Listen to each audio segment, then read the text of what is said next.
Pünktlich um 20 Uhr schau hin. Schau hin, Chat geht auch wunderbar. So, warum sitzt ihr seit 5 Minuten da und versucht, dass der Scheiß verfickte Chat da funktioniert? Links neben mir, rechts neben mir, wo auch immer neben mir. Wieso muss ich mich so früh selber hören? Was ist mit YouTube heute? Sind's Wahrheit oder was? Hobby! Events, Bierger, Montag, 20 Uhr, eine weitere Runde Indiana Jones. Peitschen to the Nazi-Face. Nice. So, ist es für YouTube vielleicht ein Problem, dass ich in den ersten 15 Sekunden schon wieder mit dem Wort N-A-Z-I daherkomme? Ich weiß es nicht. Herr Baumgartner, nix zu spät. Punkt auf die Sekunde genau. Da ist er hin. 20 Uhr mit 40 Sekunden ist und wir haben seit 40 Sekunden da. Das ist perfekt. Absolute Perfektion. Ja, kriegst du mal in den Haufen hinein. Hau die an! Den Herrn König an den Herrn Ries an den Feierhand. An den Timmy Boy, der ist 1 Minute zu spät. So nicht! So nicht! Kriegst du dir daheim, merci dir. An den Feierhand, an den Baumgartner Sepp, an den Firestarter, an den Forest Quarter. Das heißt Firestarter, Forest Quarter, was ist denn los mit euch? An Sumselglück, an... Jetzt schreiben wieder 25 Mal dieselben Leute, 25 Mal irgendwas. An die Mama Motte, an den Pfarrer, an den Proxy, an den Robert De Niro, an den Tarik, an den Huber, an den Pfarr, an den Herrn Woodenbeef, an die Leuchtrauschkugel, an den Basti, an den Gustl, an den Grotzer, an den Benny Kruzifix. Ihr verdammten Zigeuner. Schreiben Sie, 25 Habitäre, damit ich nicht drüber lesen kann. Ja, ich habe euch schon durchschaut, so ist es nicht. Der Stator habe ich bin immer noch pünktlicher als die Deutsche Bahn, das ist richtig. Das ist richtig. Ich allerdings auch. Ich bin so auch nicht recht pünktlich, doch bin ich eigentlich schon. Bin ich eigentlich schon aus, das ist nicht wichtig. Dann bin ich nicht so pünktlich. So, wie geht's euch? Ich habe ein bisschen weitergespielt, das ist mir das Allerwichtigste. Bin allerdings erst heute dazu gekommen. Das Haar gesammelt und Geld gesammelt und Nazis verdroschen, aber war nichts wirklich nennenswert Interessantes dabei. Alles, was ich gesammelt habe und so weiter, zeige ich euch dann, wenn wir in exakt 8 Minuten ungefähr, oder? Ja, genau, exakt 8 Minuten zum Zocken waren. Basti, merci für den Resub. Kuss auf die Nuss. Pümmel, servus. Merci dir, Herr Dockner, merci für den Zwickel. Aber gemütlichen heute, oder? Sicherlich wird das gemütlich heute. Müssen wir Meter machen. Müssen wir mit Meter machen, müssen wir die Spiel fertig kriegen. Das ist ein Wahnsinn. Warum? Hast du nichts zum Tun? Ich hab's aber. Wo meinst du, in-game oder im Real Life? Das Problem ist, dass ich in Real Life ein bisschen zu viel zum Tun habe. Grad. Flea Frankie, merci für den Zwickel. Bin auch da auf ein geiler Stream, Nazi-Peitsche. Los! Ich arbeite dran, Flea Frankie, merci dir. Timmy Boy, ja, sorry, das Dreck-Streamlabs funktioniert mal wieder nicht so, wie ich will. Der Kruzifix, was ein Schund. Herr Löffler, 70 Monate, eine absolute insane Scheiße, ist dir das klar? Herr Löffler, den Namen weiß ich auch schon sehr lang. Sehr, sehr, sehr lang. Merci dir. Kuss auf die Nuss. Hast neue Medizinflaschen gesammelt? Jawohl! Habe ich. Und ich habe das einzige halbwegs Interessante, das vielleicht halbwegs wert gewesen war, dass man es im Stream sagt, ist, ich hab einen Nazi-Fight Club gefunden. Irgendwo hinten in der Stadt gibt es irgendwo einen Keller unten. Da kannst du da gehen und dann musst du 3 gegen Leute schlägern und die werden immer krasser. Und dann kriegst du so Kampfbücher, kannst du dann kaufen und einen Geldgewinn kriegst. Hab ich schon gemacht. Also die interessante Cutscene, halbwegs lustige Cutscene, die ist leider schon vorüber, aber da war es schon spät. Was soll ich machen? Herr Baltramann, merci für 21 Monate, Flo, merci für 23 Monate, eine ins Viech. Nein, das Abspannen, bist du besoffen? Ich glaube, wir haben ja grob bei der Hälfte. Grob. So, wer war jetzt das wieder? Wo, wie, irgendein Bot da voll reingeschissen, ne? 12. Bazooka, ciao! Auf einen geilen Stream mit einem halben Bier, Peitsche to the face. Kuss auf die Nuss, merci dir. Ich werde nur Peitschen austeilen, nur. Wir werden jetzt erstmal skillen, wenn wir anfangen zum Zocken, weil ich habe die Bücher bloß gesammelt, aber noch nichts geskillt. Außer die 2 Bücher, die wir letztes Mal schon gesehen haben, die man für 10 Medizinflaschen Leben kaufen kann, dass man einen Strich Lebensleisten mehr hat und einen Ausdauerleisten mehr hat. Das ist das Einzige. Ansonsten habe ich einen Haufen Bücher noch gefunden, die so überall verstrahlt haben. Die habe ich mir den kleinen Ratgeber da gekauft und dann werden die alle einzeichnen und ich denke, Alter, ich glaube, ich habe 15 Bücher eingesammelt. Ich habe 8 Bücher gelesen. Was? So, wer ist jetzt wo überhaupt dran? Tobi, merci für 27 Monate. Grüße gehen raus, lass die Peitsche sprechen. Nur die Peitsche wird gesprochen. So viel Glück, wir nennen Amis einen wohlhabenden Rassisten, Mr. President. Schwach. Schwaches Glück. Schwach.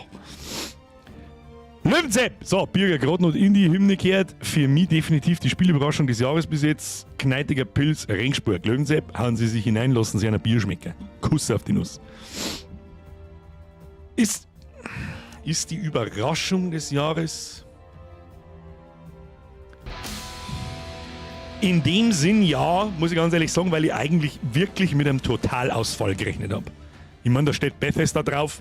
Wir haben die andere komische Gestalt im Trailer drin gesehen, die mir schon wieder irgendeine Scheiße von Modern Audiences erzählt. Und ich mir dann denke, oh Gott, please don't. Please don't. Du kannst nicht ein Franchise aus die 80er nehmen und dann irgendeinen Vogue-Schmarrn einbauen. Aber nichts davon. Absolut nichts davon. Space, super awesome. Also wirklich ungelogen, ohne Ironie, super awesome. Herr Ruhetag, merci für 36 Monate. Happy 3 Jahre, Peitschi die Peitsch, Biergebücher. Herr Sonntag, Ruhetag, merci dir für deine 36 Monate.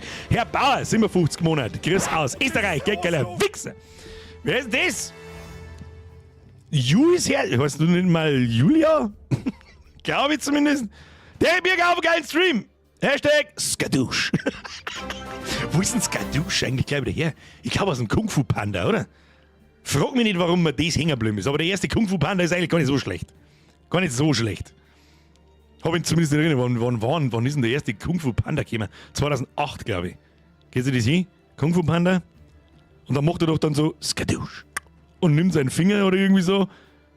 Irgendwie so Skadoosh. Und wichst ihn dann ins Eck hinterher. Da kommt Skadoosh her. Frag mich nicht. Der Labi sagt, die ersten 3 sind nicht gut. Ich kann an den ersten kann ich mich noch erinnern, die anderen habe ich natürlich auch gesehen, aber ich kann mich an die anderen Teile kann ich mich nicht mehr erinnern. Tami! Merci für 35 Monate. Habe ich den zurück. Steve, merci für 14 Monate. Habe dritt zurück. Der Andi wird sofort wieder ausblendet. Warum? Merci für den Zwickel. Habe dritt. Er Birkbett. Auf geht's. Nazis peitschen. Na, 6. Da kann man nichts verkehrt machen. Die Community-Archäologin ist auch wieder dabei. Ja, ohne Lea fangen wir mich nicht an, das ist doch schon klar. Da, ich hab's genau gesehen, da, Lea schreibt, habe ich dir zurück. 2008, ja. Warum weiß ich so einen Scheiß? Ich weiß von so vielen Filmen, weiß ich in welchem Jahr dass die erschienen sind, dass ich mich manchmal selber frage, warum. Ich glaube, ich habe letztes Mal erörtert, warum das so ist. Weil ich irgendwie, wenn ich zum Beispiel durch Netflix durchscrolle, steht auch immer dort, von wann der Film ist. Und ich kann mich dann sehr oft noch daran erinnern, da war ich im Kino. Und das ist ewig her und dann denke ich da wieder nostalgisch und denke dann gerne an die Zeit zurück. Und dann fällt mir auf, so, das war 2008. Und dann fange ich das Rechnen an. Fuck, das war vor 17 Jahren, Alter. Was? Kung Fu Panda 1 ist 17 Jahre alt. Möchtest mich du eigentlich komplett verarschen? Der ist da. Was? Und so geht's mal, wenn ich meine Kindheit zurückdenke. König der Löwen, 94. Was weiß ich, lauter so sagen. Matrix, 99. Da erinnere ich mich einfach gerne zurück und daran merke ich mir das aus irgendeinem Grund. Keine Ahnung warum. Macht mein Kopf irgendwie automatisch, wenn er durch 300 war, glaube ich, 2007. Labi, schau nach sofort, weil es mich jetzt auch interessiert.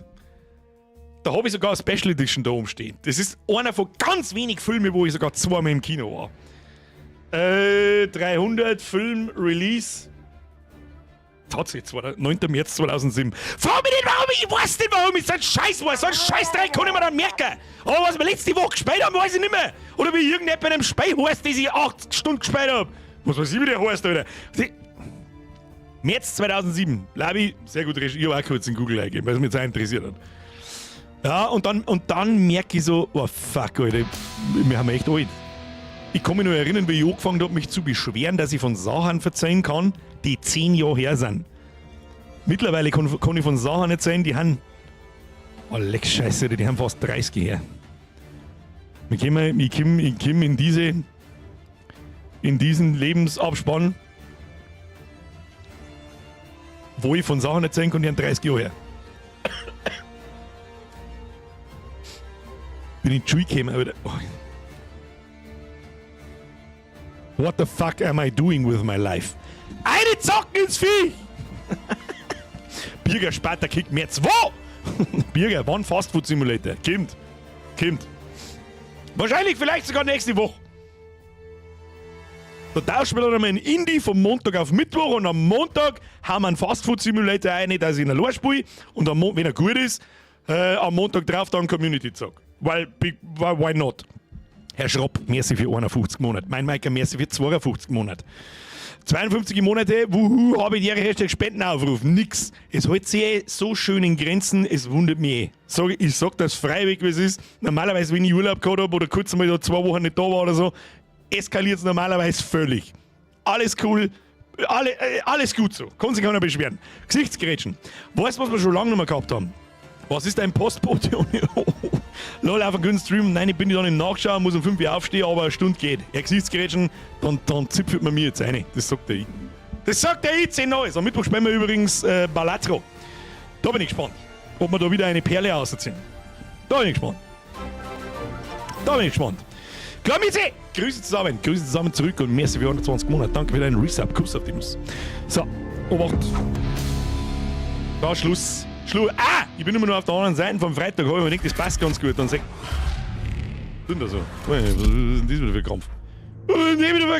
Da ist ein Ragnarök eingestellt. Das ist natürlich nichts. Da sagt sich ja nichts. Mr. Eisscheit, du bist auch schon extrem lang dabei. Dein Namen, den weiß ich nicht, den habe ich auch im Kopf aus irgendeinem Grund. Den Namen kann ich mir dann merken, aber nach 51 Mal Resubben kann ich mir vielleicht auch mal irgendwas merken. Piep, piep, piep, piep. Piep, piep, piep, piep. Mr. Eisscheit X mäßig. So, Goschen halten jetzt, zurücklehnen.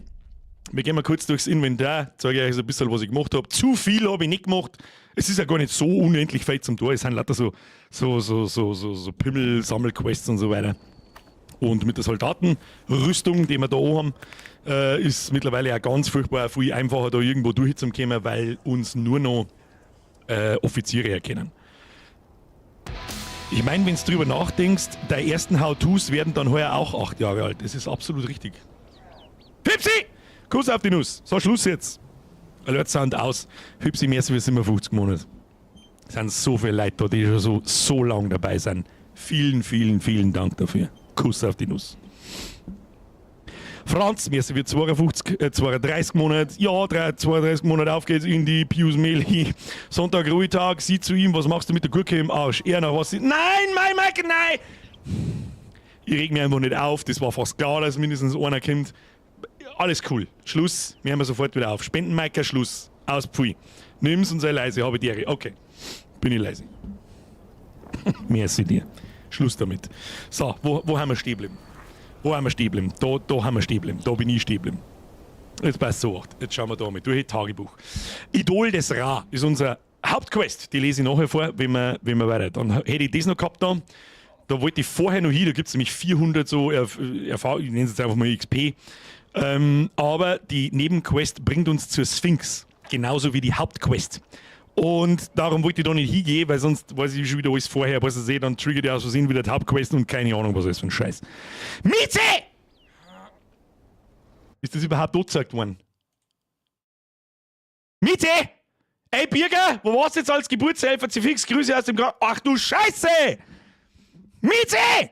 Die kleine Mieze hat kein mit! Wie viel Hansen? 8! Der kleine Mieze hier, Wurf, besteht aus 8! Habe ich das gerade richtig verstanden, dass du im Krankenhaus sitzt? Gerade ein Kind zur Welt gebracht hast?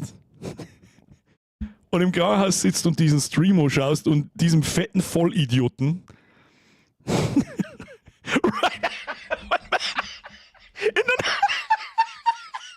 Ja, und Hashtag noch nicht gelesen. Hashtag right aus dem Mau Mau.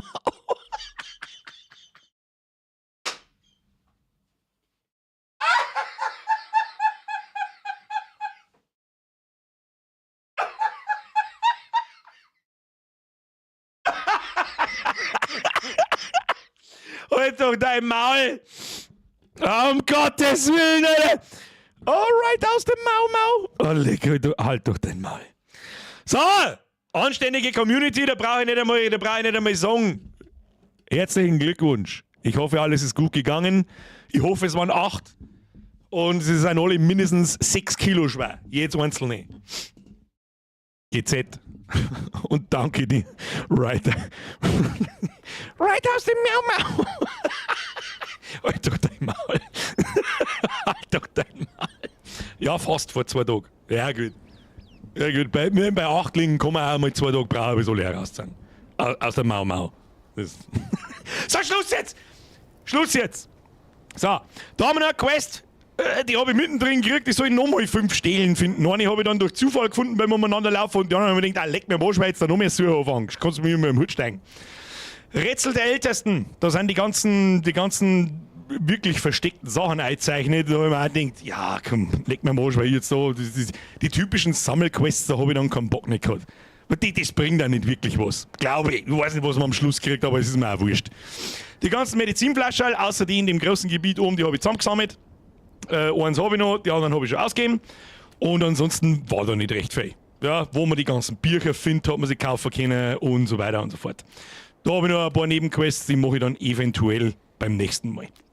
So, aber ganz furchtbar wichtig, wir haben ja fast 2000 XP und ich habe einen Haufen Bücher gesammelt. Zum Beispiel Verarzten, erhöhte Gesundheitsmenge, die beim Anlegen von Verbänden wiederhergestellt wird. Hart im Nehmen. Erhöhter Schutz durch das Verschmelzen zweier Gesundheitsbalken. Das ist ein Teil, den verstehe ich nicht ganz. Was haben wir noch? Ich glaube, bei Fitness haben wir auch noch was. Ja, genau. Elan 2. Ein Boost zur schnelleren Wiederherstellung von Ausdauer. Da besser klettern. Guten Schuss. Erhöht die Munitionskapazität. Interessiert mich nicht, weil schießen der mir nicht. Brotkorb. Führe die doppelte Menge Brot mit. Interessiert mich auch nicht. Prügeln ist wichtig. Raufbold 3. Du verursachst im Nahkampf mit und ohne Waffen höheren Schaden. Das hört sich doch einmal gut an. Kostet allerdings auch 700. Das ist viel. Das ist wirklich viel. Dann haben wir einen Dickschädel. Gegnerische Nahkampfwaffenangriffe werden effizient geblockt. Das ist auch nicht schlecht. Dann haben wir einen Klopper 1. Erhöht den Schaden aufgeladener Angriffe. Das mache ich fast nicht, weil der Gegner, je später dass wir ins Spiel kommen, das habe ich gespannt im Fight Club, viel blocken. Ja, da kannst du bloß ein, zweimal zuhauen, nachdem du perfekt blockt hast. Da hast du keine Zeit zum Aufladen, das ist total für die Katz. Was haben wir da? Handlanger. Einhändige Feuerwaffen verursachen mehr Schaden, das nehmen wir fast nie. Kampfgenie verursachen mehr Schaden mit ein- und beidhändigen Nahkampfwaffen. Das ist auch nicht schlecht, weil zuhauen mit Scheiße, der wir schon halbe. Aber viel besser ist folgendes: der Pitcher. Du wirfst Gegenstände weiter und verursachst dabei mehr Schaden. Ja, easy, das ist ein easy win. Easy win. Dann haben wir noch Erkundung. Ach, das sind die ganzen Bücher, die ich mir gekauft habe, die dann auf der Karten die Sachen einzeichnen. Das ist eigentlich uninteressant. So, was wir mir da jetzt erzählen, jetzt passen wir auf. Was haben wir da? Boost. Kletterexperte brauchen wir nicht. Ich darf jetzt auf alle Fälle mal im Prügeln hineingehen und auf alle Fälle im Nahkampf mit und ohne Waffen höheren Schaden. Das ist ein Gemeindewies. Ja, das schalten wir auf alle Fälle mal frei. Easy. Dann haben wir da, gegnerische Nahkampfangriffe werden effizient geblockt. Klopper, erhöht den Schaden aufgeladener Angriffe, können wir auch nicht brauchen. Kampf. Handlanger, Feuerwaffen am Arsch, verursache mehr Schaden mit ein- und beidhändigen Nahkampfwaffen, kann man drüber nachdenken, aber der Pitcher ist mir wichtig, weil Werfer, der mir Sachen schon gescheit gern und wenn das mehr Schaden macht und wir können weiter werfen, tipptopp. Haben wir immer noch 835, können wir uns das da leisten? Haben wir noch bei Prügeln was, Dickschädel, Nahkampfangriffe blocken, was mich... Das ist auch nicht schlecht da, dass die Gesundheitsmenge, die beim Anlegen von Verbänden wiederhergestellt wird, her ist. Das heißt nämlich, er regeneriert nicht bloß einen Strich Leben, sondern wahrscheinlich halt zwei, nehme ich mal an. Das heißt, wir haben ja eigentlich dann die doppelte Menge an Verbänden dabei. Und darum werden wir das nehmen müssen. Zack. So, jetzt haben wir auch nur noch 285 und dann lässt sich wahrscheinlich eh nichts mehr freischalten, weil leck, hart im Nehmen. Kosten Tausende.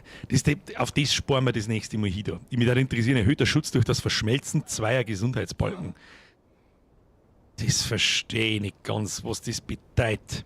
Ich nehme mal schwer an, mittlerweile ich bin ja auf der anderen Seite hinten. Philipp, wer ist wieder ein Drilling? Klar, Miezi GZ, ich bin das 8. Miezi. Kuss auf die Nuss, danke dir. Ich kann mir vorstellen, dass dann in die Lebensleisten, das sind ja jetzt 5 Stück, also 5-mal der weiße Balken, dass dann 2 Stück, die obersten 2 verschmelzen. Und wenn wir mir aufs Maul kriegen und der geht ein bisschen runter, regeneriert sich der eine Balken wieder. Das kann ich mir vorstellen, dass das bedeutet. Aber gut, das werden wir dann herausfinden. So, Regel 1, wir reden nicht über den Fight Club. Ja, Bernie, da habe ich schon dagegen verstoßen. So, jetzt halt's einmal, wir haben da. Ich lese die Hauptquest vor und dann machen wir mir Progress, Kinder. Das Idol des Ra. Laut des Wandbildes im Tempel der Wächter zeigt die Traumstele am Fuß der Sphinx, wie sich der Weg zur Zuflucht öffnen lässt, wobei es sich wahrscheinlich um den Standort des Idols des Ra handelt. Das Tattoo des toten Riesen ist der Schlüssel, um die Stele zu dechiffrieren. Kurz, um das Ganze wieder in Erinnerung zu bringen, das ist der Daudi, wo wir runtergefallen sind und haben auf den Nazi draufgefallen und hat die Schlägerei gegeben und was das und überhaupt. Gut, geil, mehr so eine Zwiegel. Birger, kannst du bitte auf links umgehen, weil ich einen Live-Chat nur auf die rechte Seite da kann. Machen wir eine Umfrage. Das Ohr habt ihr euch jetzt selber gelegt.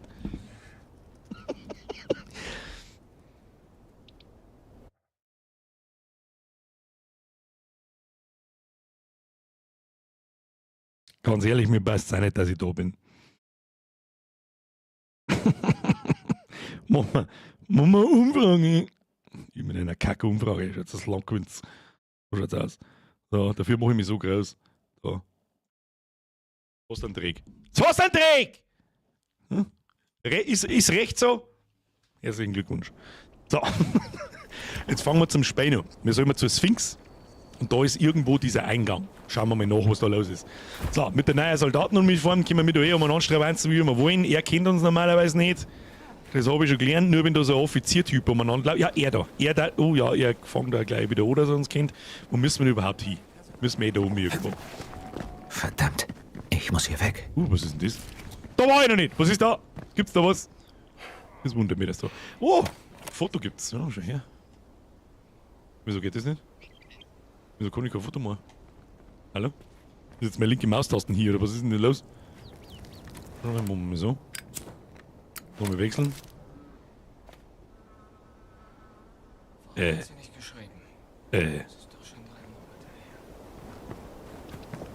Ich kann keine Fotos machen! Jetzt startest du. Nein. Gibt's nicht! Gibt's nicht! Spein nochmal von vorn. Hat er jetzt meine Skillungen gespeichert? Bitte sag nicht nein. Ach, Gott sei Dank. Gott sei Dank! Jetzt ist schon Code aus, aber es ist mit Fotoapparat. Ja, der Fotoapparat geht nicht mehr. Ich kann kein Foto mehr machen. Speicher voll, muss neue Karten rein. Ja, ich glaube auch. Naja, gut. Dann funktioniert. Nein, nicht mit der Knarre. Was möchte denn jetzt mit der Knarre? Wieso hab ich ja Luke? Wann hab ich denn das? Naja, gut. Soll uns mal wurscht sein. So, wo müssen wir mich hin? Moment mal, müssen wir da auf oder? Was? Was soll man da oben? Wieso? Hä? Was ist mit dem Speller? Das ist komplett kaputt jetzt, oder was? Wieso müssen wir mit der auf? Jetzt zeigt mir an, dass wir da rein müssen. Verstehe ich nicht. Verstehe ich nicht. Na dann gut, dann gehen wir erst mal da auf. Keine Ahnung. Ich habe absolut keine Ahnung, was das soll. Move mal. Ah, schöner Ausdauerbalken. Der hat mir übrigens ein paar Tode gekostet, von denen ihr nichts wisst. In dem Fight Club da unten im Keller. Weil der Letzte, der prügelt so dermaßen auf dich ein, dass du nur am Blocken bist. Und wenn du einmal daneben blockst, bist du sofort hin. Du musst da hin, wo du vorhin warst. Was? Salam alaikum, Effendi. Guten Mit Tag. der Mauer nichts verstehen, ist halt egal. Depfkeller, eine in Miau Miau, Zero Depf. Ja, nur Zero Depf. Wir sterben auch nicht. Ah, verdammt, lass dich nicht wieder für irgendwelche Licher ablenken, Birger. Lass dich halt nicht immer vor.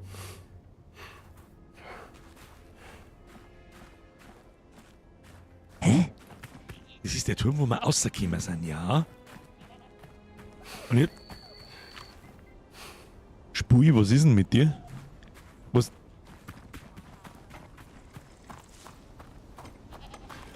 Jetzt gibt's dann gleich wieder Abzüge in der B-Note, gell? Fix Mare. Fun Fact! Vor einigen Jahren hat man Sedimentablagerung an der Sphinx entdeckt, die darauf hindeuten, dass sie früher regelmäßig von Wasser umspült wurde. Das habe ich auch schon mal gehört. Was ich auch schon mal gehört habe, ist, dass das da eigentlich gar kein Kopf, sondern dass das mal ein Löwe war. Und dass das durch die Wetterbedingungen halt so geworden ist, wie es ist. Hab ich so gehört. Ob das wahr ist, weiß ich nicht. Oh, da ist der Offizier mit dem Schäferhund. Schäferhunde erkennen uns übrigens auch. Wie auch immer. Kennen die das Geschmack von einem jeden Nazi-Deppen da im Umkreis von 5 Kilometer oder was ist denn mit den Hundsviecher eigentlich? Ja. Wenn ich das jetzt richtig gesehen habe, müssen wir da her. Ja.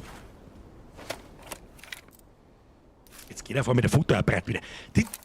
Das Tattoo des Riesen muss der Schlüssel zur Traumstele sein. Macht überhaupt keinen Sinn! Was? Soll jetzt Ida fotografieren?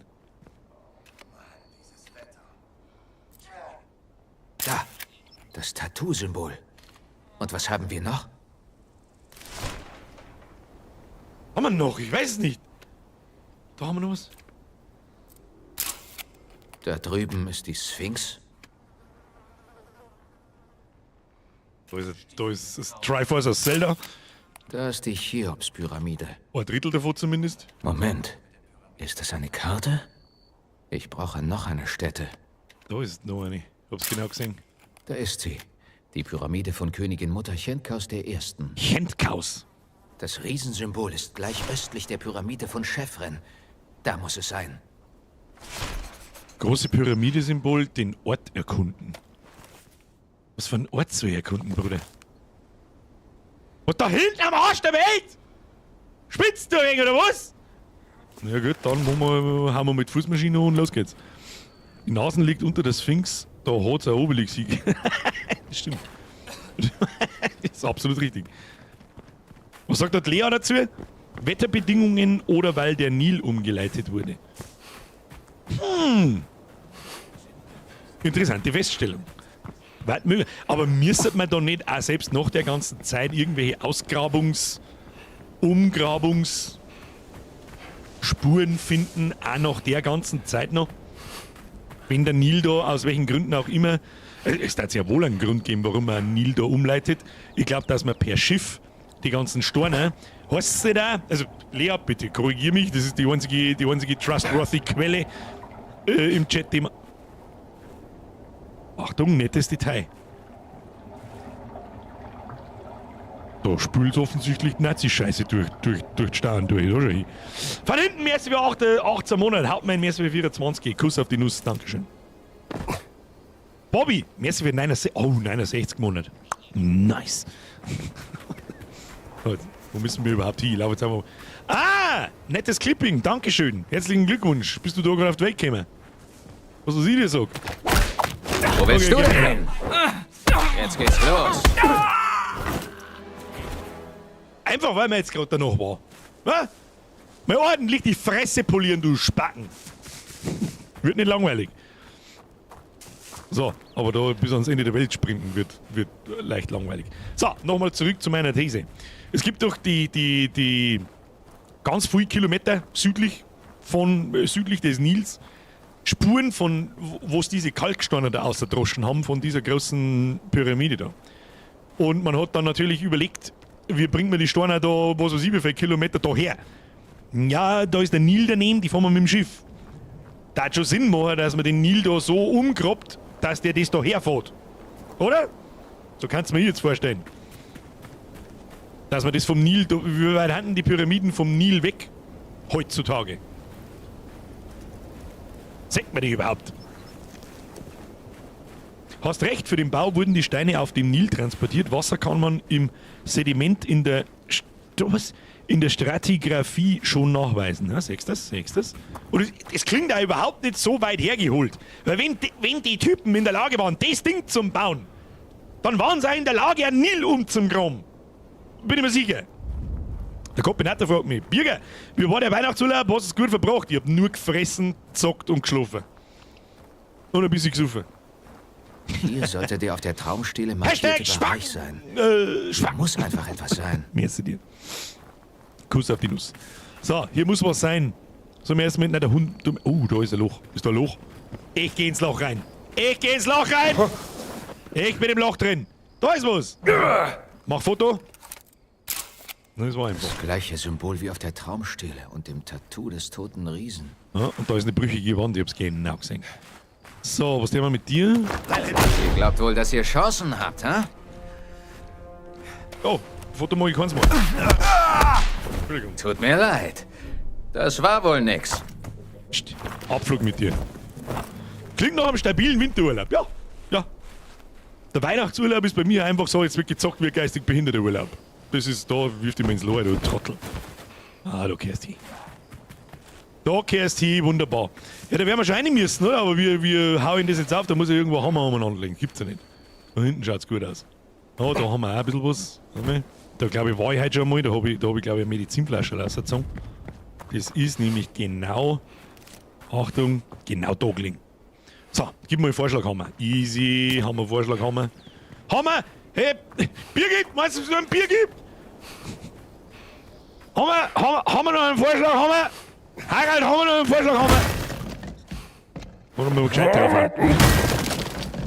Hab ich schon gesehen. So, Vorschlag haben wir nicht mehr sicherheitshalber mal mit. Die Tunnel. Oh, jetzt haben wir. So schnell haben wir wieder in einem finsteren. Und das haben die Nazis nicht gefunden. Oder wie? Da haben sie sich dann gedacht, na, die Mauer, die lassen wir da. Sonst, wir bringen alles um, was nicht bei 3 am Baum ist. Wir machen alles kaputt, was nicht bei 3 am Baum ist. Aber die Mauer, nein, die lassen wir. Nicht, dass was passiert. So, das schaut mich nach einem Rätsel an, dass diese Tür aufgeht. Haben wir schon wieder voll in unserem Element. Ja, ich und Rätseln, sehr gut. Aber mal, vielleicht kann man auch ein bisschen die Wandmalereien vielleicht. Von dir irgendwas? Das ist kein Grab. Das ist kein Aber Grab. welche Funktion hatte es? Oh Gott, ich ahne fürchterliches. Oh shit. Resonanzkammer. Um ein Foto, Der jetzt gehen wir Raum dann gleich scheint wieder. Klänge zu verstärken. Wie eine Resonanzkammer. Was hilft mir jetzt das? So, was ist das da? Offenbar adamitisch. Ich sollte Dr. Lombardis Notizen konsultieren. Okay, Lauras Tagebuch. Cutscene. Kim Indiana Jones Also, auch für die Dr. PS5. Lombardi, Ich weiß vielleicht es können nicht. Sie das aufklären. Falls diese Sprache der Ursprung aller anderen Sprachen ist, dann heißt das...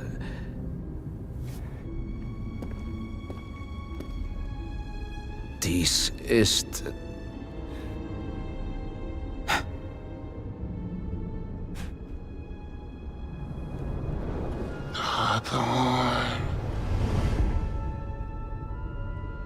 Aton.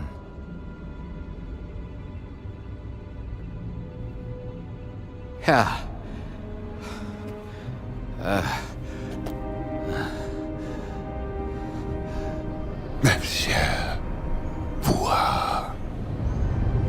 Mefsher Wuha.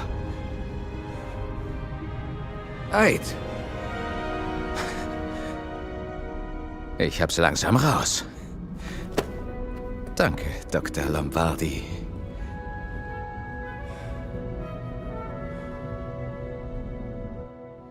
Ich sollte Fotos von den Worten machen. Das sehen wir. Lenef wird 45 XP geben. Ich habe keine Ahnung für was, aber wird schon so richtig. Der feit wieder ein Stickerl. Und dieser Tafel fehlt ein Stück. Müssen wir finden. Werden wir schon finden. Was haben wir da? Hatscha Aton. Hatscha! Ich kenne bloß Hatschepsut. Das ist das Einzige, was ich. Wuha. Sie reagiert auf die Wörter.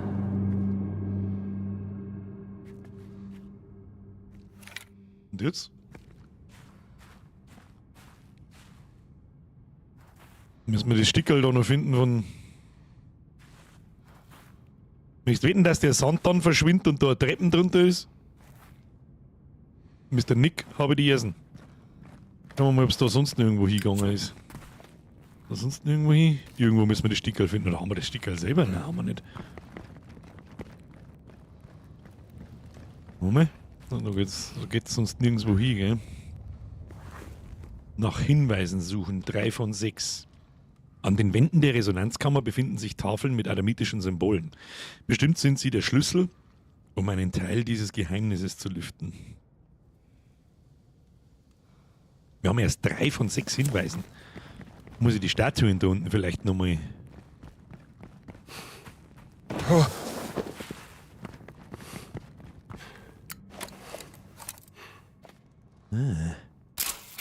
Ich muss das Bruchstück finden. Ich muss das Bruchstück finden.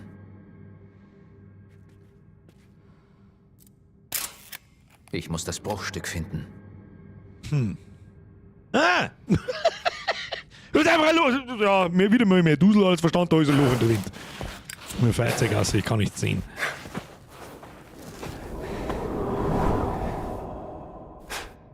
Was zur Hölle war das? Bitte nicht.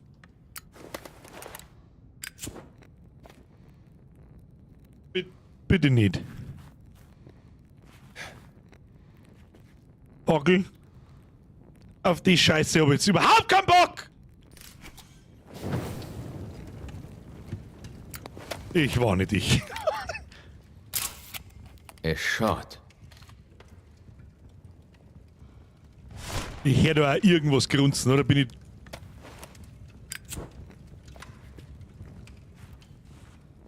Just don't. Just don't. Regime. Ich hab jetzt überhaupt keinen Bock auf sein... Ah, Bruchstück, sehr gut. Und da ist noch mehr Mauer. Ah. Tafelstück. Hier ist ein Tafelstück. So, wo haben wir jetzt unseren Vorschlag haben wir liegen lassen? In der Hauptkammer, oder? Nochmal durch. So, Horror Oktober, Gott sei Dank nicht zurück. Gott sei Dank nicht. Das Bruchstückel, das der wir gleich eine. Was für Mauer haben wir wieder zusammendroschen? Machen wir so. Ja, müssen wir. Da ist garantiert, da ist was Gutes drin, hab ich schon gesehen. Wahrscheinlich bloß so ein behindertes Artefakt, das mich einen Scheißdreck interessiert. Ja, nice. Ich kann nicht gleichzeitig ein Feuerzeug und einen Vorschlag haben wir nicht mehr. Da lag was zum Einhauen. Ich hab's einfach nicht gesehen. Egal! Machen wir so, wird schon passen. Meinen Vorschlag haben wir schon noch, wenn ich jetzt da auf der anderen Seite rauskomme. Wieso lässt er das? Kann ich den dann nicht... Da müssen wir durchteifeln. Was ist denn da los? Rolli! Welcome to the squad, ab in den Chat, habe die Ehre, Rolli. Schöne Grüße nach Österreich. Oktober kickt in 3, 2, 1. Nein, nix da. Kannst du knicken, Alter. Kicken kannst du knicken. So, das schmeißen wir jetzt da durch. Ja, das ist not how it works. Probieren wir es noch einmal. Ne, der dreht sich so deppert. Scheiße. Aber wenn du etwas gelingen ist zum Zuhauen, dann bin ich gespannt. So, wo haben die deren Rollis im Chat? Wo sind... Da liegt tatsächlich was davor. Ich bin der Volldepp.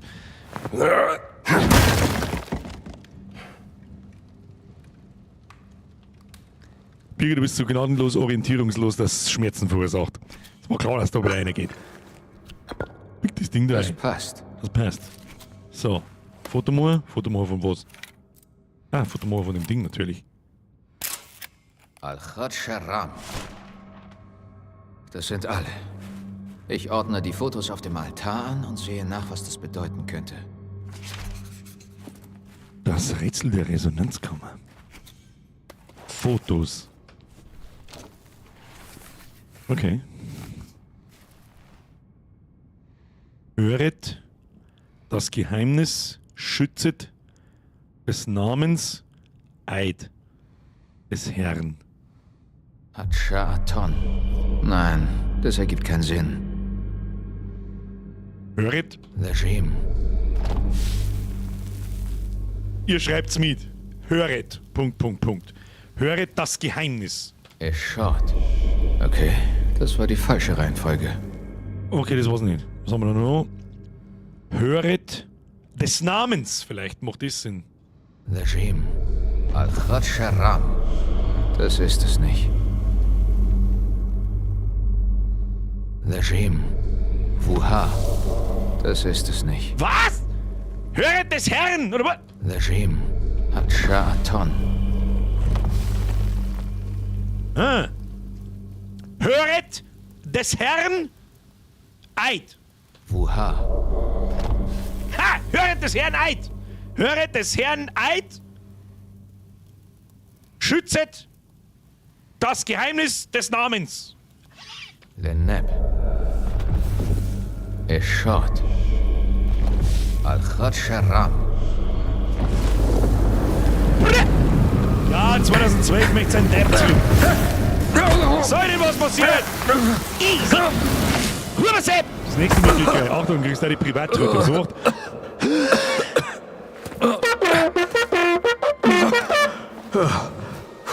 Hubersepp! Welcome to the squad. Merci für die Mitgliedschaft. Ab in den Chat, aber die hier rüber. Ah! Gina? Gina, wenn du da bist, könnte ich deine Hilfe brauchen. Da gehe ich wohl nicht mehr hoch. Da war der Riese. Tobi, merci für die Mitgliedschaft. Welcome to the squad. So, weiter geht's im Programm. Der Riese hat uns eingesperrt. Unterirdisches Höhlensystem. Karte freigeschaltet.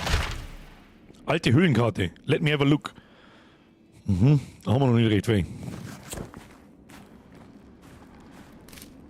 Fackel. Die nehmen wir. Wir können nicht die Fackel... Ah ja. Ui, war so schlau. Sehr gut. Und so. Das schaut mir auch wieder an, als kann man es fotografieren. Irgendwas über die Wächter. Der Rest ist zerstört. Irgendwas über die Wächter. Nehmen wir so Fackel wieder und gehen wir weiter. Bußfertige Mann wird bestehen. Der bußfertige Mann. Der bußfertige Mann. War das so zu hinten? Nein, umgefallen. Oh, mein Fackel. Meine gute Fackel! Oh, dann habe ich mir die Schienbeine gebrochen. Hoppala. Da haben wir nochmal was. Die Wächter schauten in die Finsternis der alterslosen Höhle. Alterslose Höhle. Alterslose Höhle. Was sagt uns das? Wissen wir nicht. Wissen wir nicht. Zur Not hauen wir mit der Fackel zu. Da haben wir wieder was. Heute passe ich mal vielleicht auch ein bisschen besser auf den Fotoapparat auf, weil mir da wahrscheinlich schon so viel XP flöten gegangen ist, dass es ganz aus ist. Da kriegen wir jetzt mehr. Hoppala. Kein guter Winkel. Was du hinpasst. Sie trugen das Geschenk der Götter verborgen durch die Sonne und die Höhle ward verschlossen. Das ist irgendein Hinweis mit Licht. 100%ig. Jetzt nochmal das. Und jetzt können wir unser Buch skillen. Hart im Nehmen. Erhöht den Schutz durch das Verschmelzen zweier Gesundheitsbalken. Das interessiert mich jetzt einfach, was das ist. Zack! Hart im Nehmen 2. Ja, ja. Da muss ich jetzt kurz auf Zeiten gehen. Das wurde ja so gewünscht. Die unteren 2 Lebensbalken sind beieinander. Das heißt, kurz bevor wir sterben, haben wir im Prinzip mehr Leben, wo wir uns wieder regenerieren. Ob das 1000 XP-Punkte wert ist, weiß nicht, Digi. Da ist doch Wasserhahn auf die Hieroglyphen. Wo? Da ist ein Glühbirndl. Da ist ein Glühbirndl. Da ist. Kann ich nicht sagen, schaut fast aus wie ein Schaltplan. Fahnen. Das ist der Wasserhahn von der Seite und das ist so ein ganz moderner. Weißt du, den, wo man über Badwand tut. Und das ist ein Bock zum Drüberspringen aus dem Geräteturnen. Und allein, wenn ich den erwähne, müsste sofort am jeden da herin der Geruch von der Turnhalle, wo die Geräte drin haben, in die Nosen steigen. Und zwar jedem. Danken Sie mir später dafür. Nicht. Das schließt da vor mir nicht ab. Was grunzt denn da so? Möchtest du dein Maul halten?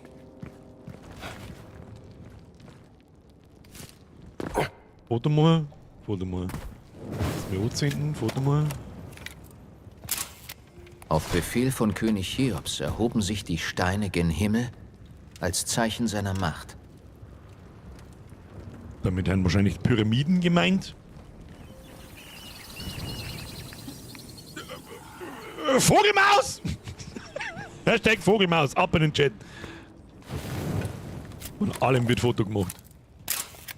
Im Schatten dieses Monuments weilt Ra bis in alle Ewigkeit. Das heißt, im Schatten der Pyramide ist dieses Rading oder ist es da herin? Oh je. Stimme im Dunkeln flüstert Ein unverständlich. Spiegel. Magst du bitte aufhören mit der Scheiße? Da hinten ist ein Spiegel. Den nehmen wir jetzt mal.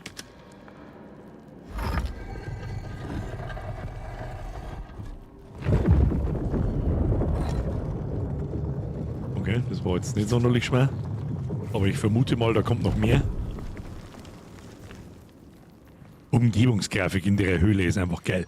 Das können Engines mittlerweile einfach so Gerümpel und so ein Scheiß darstellen. Das. Ach du Scheiße. Ach du Scheiße!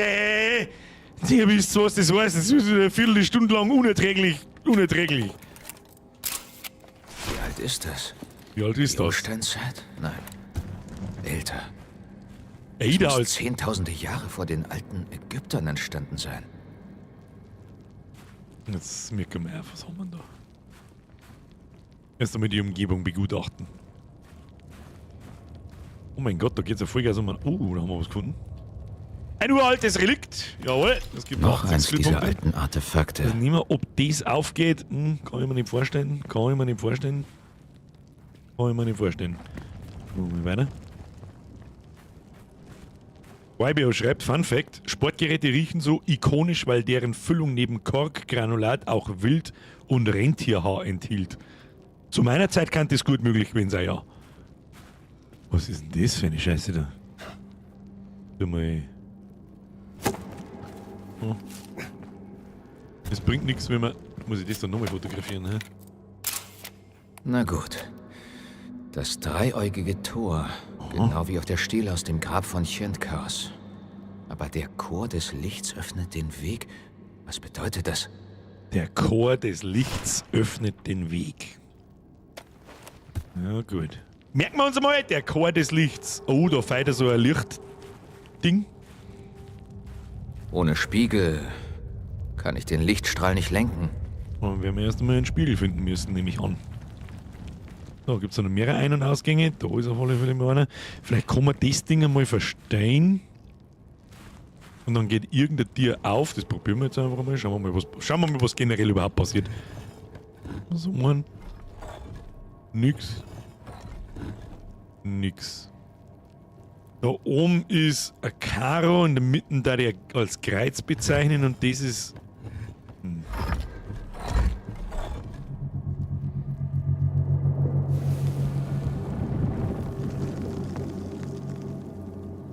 Was ist denn jetzt passiert? Ich habe auf alle Fälle irgendeine Türe sich bewegen hier. Das ist links. Hervorragend. Trotzdem Mal schauen wir. sehen, was hinter der Tür ist. Ja, aber schauen wir mal, was da ist. Machen wir erst die rechte Seite. Konzentrieren wir uns auf die rechte Seite, machen wir erst mal das. So, links ist eine Tür aufgegangen.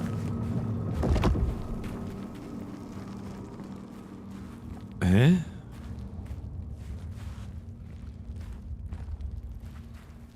Hä? Da haben wir doch das Relikt gefunden, oder nicht? Da bin ich jetzt total baller. Oh Baby, baller. Riecht mir jetzt da natürlich. Recht viele Optionen gibt es da nicht. Machen wir so. Nun habe ich 2 Lichtstrahlen. 2 Lichtstrahlen. Okay, kriegen wir hin. Ob du wirklich richtig stehst, siehst du, wenn das Licht angeht. Wer kennt das noch?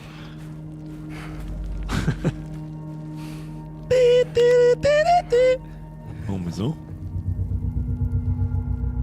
Es kommt schon eine komische Musik oder so, aber.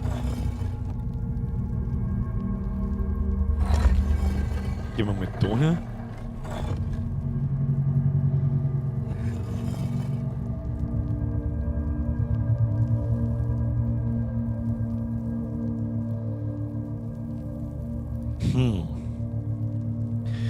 Lass mich mal überlegen. Die Symboliken da rundherum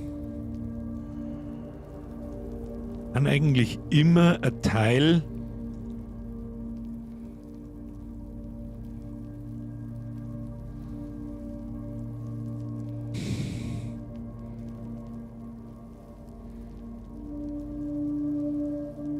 könnte mir vorstellen, was man macht. Schauen wir uns das Symbol unten. Das Symbol da an. Dann ist das. Aber das Viereck feit noch. Machen wir so. Dass man da schon eventuell kombinieren muss oder so. Weiß ich nicht. Bringt was da drauf zum Scheinen nicht, gell? Ja, man muss mehrere Dinge kombinieren, dass es mitten rauskommt. Das habe ich schon verstanden. Dann haben wir das Viereck mit die. Aber die Sachen dazu existieren nicht. Im Prinzip brauchen wir das da noch dazu, oder?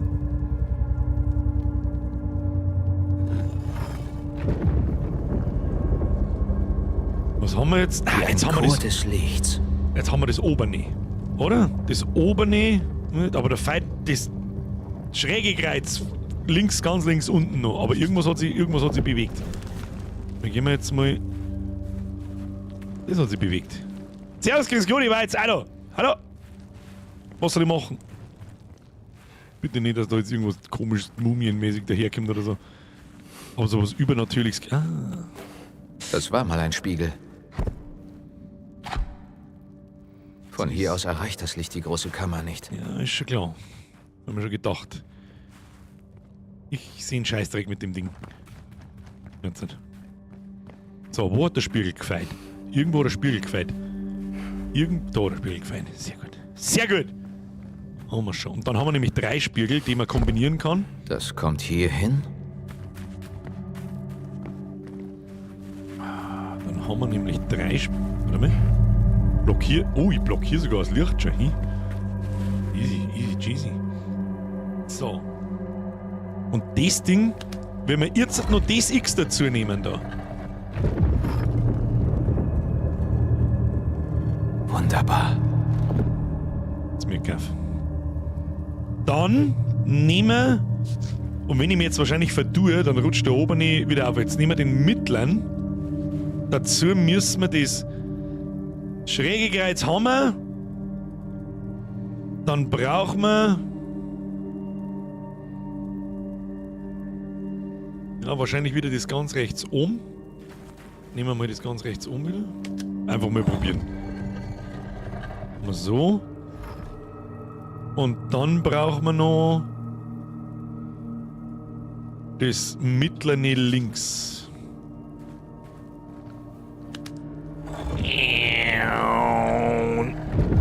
Ha! Bit! Easy! So, und dann brauchen wir das.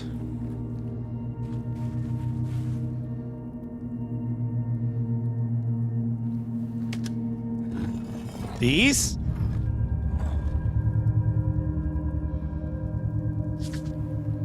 Und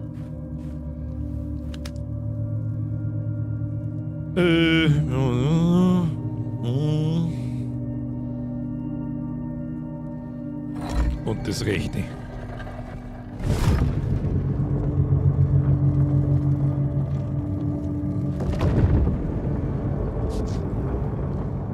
Der Chor des Lichts öffnet den Weg. Soll jetzt der Song dazu? Gib mir mal meine Fackel. Wo ist meine Fackel? Ich hab keine Fackel mehr. Fackel ist weg, müssen wir mit dem Feuerzeug einladen. Ja, ja. Wenigstens ein paar Leute kennen es. Der Basti, der Mike. Absolut feinstes Pro-Gaming kennen. Die erste Mal, dass ich auch ihr Rätsel verstanden habe. Ohne einfach behindert umeinander zum Dingen und einfach rumprobieren. So, wo sind wir? Da kann ich auch wieder, wo weiße Kanten malen, aber was ist da? Ist da was drin? Super. Nix. Geht jetzt da immer wieder kurz das Licht aus, währenddessen ich kraxel wahrscheinlich schon. Ah, das GG nehme ich dankend an übrigens. Ja? Meinst du das Pro-Gaming? Uralter Abgrund. Stell dir mal vor, sowas war wirklich einfach unter der Pyramiden. Sowas da. Was meinst du, was da los ist, wenn sie sowas finden? Da ist ein Vogel, da ist da ein UFO drin. So, haben wir schon da. So, wie geht die Bumsbude auf? Wenn ich da jetzt runterspringe, bin ich wahrscheinlich wieder gefickt. Naja, werden wir schon sehen. So, grüß Gott beieinander. Da ist Licht, das ist gut für uns. Das ist nicht so gut für uns. Das ist das, wo wir durchgeschaut haben. Die Tür scheint mir nicht aufzugehen. Jetzt mal weiter. Einen Weg hinüber finden. Der bußfertige Mann, natürlich. Da geht es tief runter. Da geht es tief runter, da kannst du mal Gift drauf nehmen. Und einfach geradeaus wird es nicht gehen. Das schaut doch verdächtig aus. Scheiße. Nicht sterben, nicht kein Topfight. Easy. Easy, da kann man reinpeitschen, da kann man auch rein. Probieren wir es mal. Was gibt's da so? Vielleicht gibt's was zum Finden. Gibt's sowas zum Finden? Was haben wir da? Ich bin mir niemals um mich, bist du besoffen? Die Frage ist... Kann ich mich da abseilen, oder was?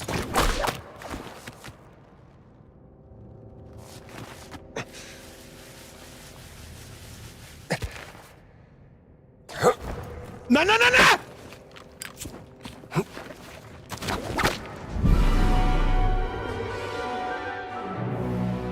Jesus Christ.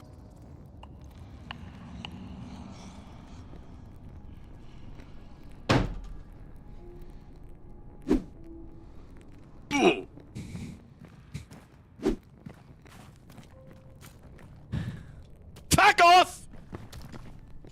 Geh einfach dem Weg nach, der da getüdelt ist. Und halt dein Maul! So. Schwinger ist aber so eine Sache im Spiel. Shit!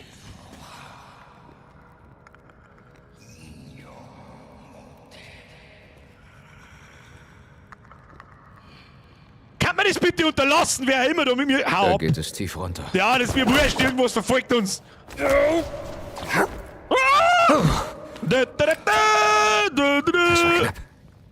Not worth, da ist nur ein Relikt. Arbeitsbock. Alle allein. Aber ja, für irgendwas muss er da sein. Irgendwas muss da zum Finden. Was bist du denn das? Ach komm, jetzt hör auf mit der Scheiße, dass mir da die ganze Ding was verfolgt. Ich bin doch am Arsch dann. Was soll ich da mit? Ich weiß auch nicht, muss ich nicht. Oh! Noch ein Artefakt wie im Vatikan. Hast du das gemeint? Was ist hier die Verbindung? Was ist hier die Verbindung?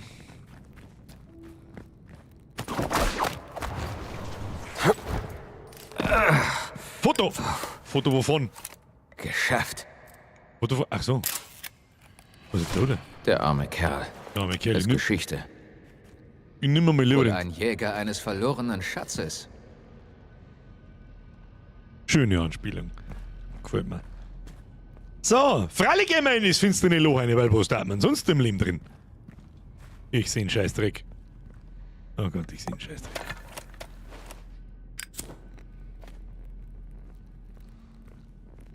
I can't see shit. I can't see shit. Wenn du da bist, sechsten Golem und Schnecke. Ja. Stimmt eben. Oh no. Oh, da brennt ein Licht. Hätte ich halt mit zwei Händen gern wieder weh. Da stopft jetzt hinter mir jemand Leute auf oder dreht mir auf und krieg einen Vogel. Lang gewinnst. Dem Schund. Will ich der Dunkelheit.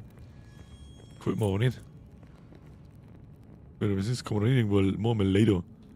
Das weiß ich nicht. Das ist eine riesengroße Kerzen. Nein, ist nicht. Ah! Was? Was? Was? Achso, okay. Ist jetzt die Tür hinter mir wieder zugegangen, oder was? Ich weiß nicht, was ich jetzt da habe, aber irgendwas habe ich da.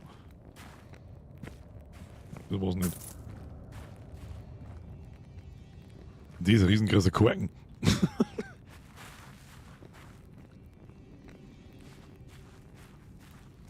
Bleiben wir mal an der Wien.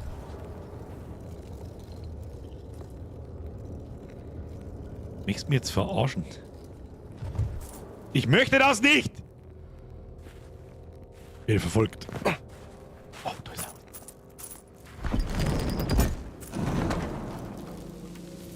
er. Aha. Wahrscheinlich müssen wir die Dinger finden. Dann haben wir da wieder so ein Resonanzding. Ja, was ist da los? Fridolin! Merci dir! Kinder schlafen, Alte schlaft, jetzt ein Cider aufgemacht und Birgerteil. Lass dann schmecken und hauen sie sich hinein. Merci dir. Kuss auf die Nuss. Kuss auf die Nuss. So, haben wir jetzt da sonst irgendeinen. Was ist denn das eigentlich? Sind das Goldmünzen? Bruder, das sind Goldmünzen! Nimm's mir heim, dass in den Hosensack ein durchgesperrt ist! Das Leben. Vielleicht habe ich was an der Statue übersehen. Machen wir was. Jetzt kommt gleich derjenige, der uns verfolgt ist. Wem? Schaut so schön nach. Oh no. Wer ist da? Wo bist du? Ganz tolle Geschichte.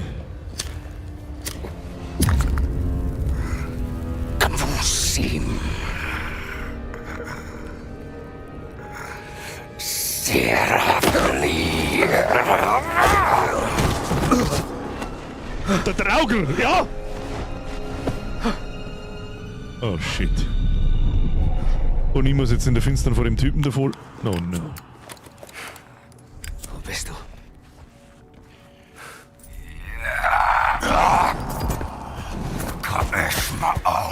Was tun mit dem?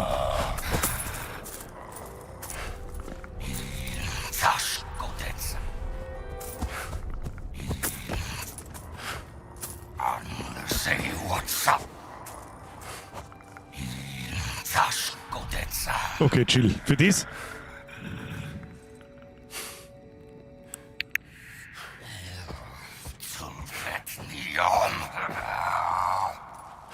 Müssen wir schleichen. Der hört uns nur. Er sagt uns nicht.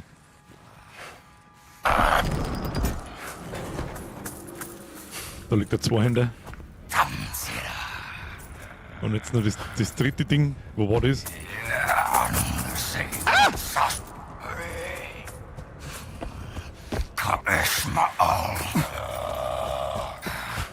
Ja, wir kommen dem davor.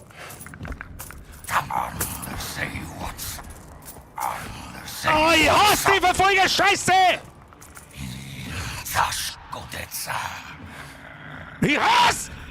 Ich hasse sie ja nicht, Stein! Wo war denn der Trivar? Da hinter war da! Was weiß ich denn? Das soll sich verpissen, der Trottel! Deswegen die Münzen am Boden, ja, ja.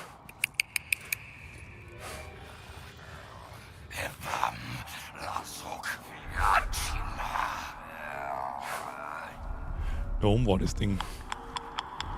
Oh, das Geklicke, Alter, halt doch dein Maul!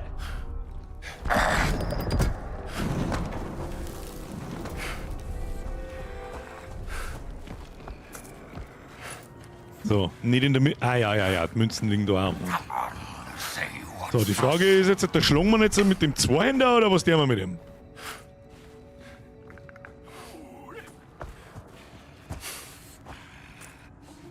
Ich weiß es nämlich nicht. So hundertprozentig. Mann.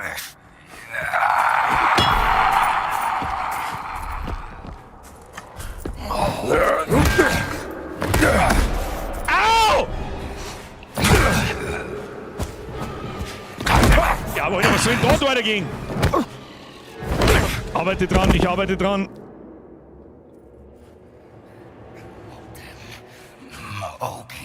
Hör mir in der Ho... Jetzt pass mir hoch. Jetzt werden wir uns erstmal verhasten. Ja, hau noch ein! Ja, sicherlich halten. Haben wir gerade gestorben? Wir haben doch nicht gestorben, oder? Was? Das ist überhaupt nicht angefühlt, wir sterben, aber gut. Sicher ist sicher. Ich meine, die Lichter sind an. Die Frage ist, was tun wir jetzt mit dem? Ich meine, die zwei Hände liegen nicht so gaudi da.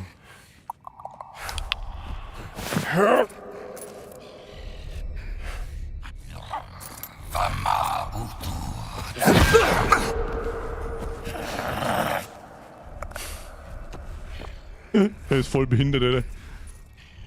Müssen wir bloß schauen, dass... Hört er uns in der Hocke in die Münzen, ne? Nö. Ja, komplett behindert. Das war doch kein Topf. Musst jetzt wieder an die Statue. Ich glaube, dass ich nicht erschlagen muss. Leise.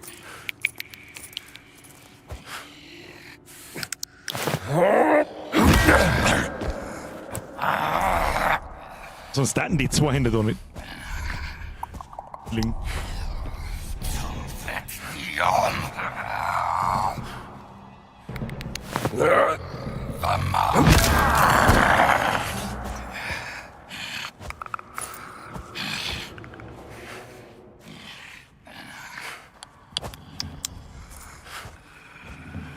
Ja, nur ein zwei Hände da hinten liegt, da liegt da noch einer. Und er kickt da die ganze Zeit aneinander. Probieren wir jetzt einfach, ich weiß auch nicht, was da. Das war kein Topf. Brav, eh?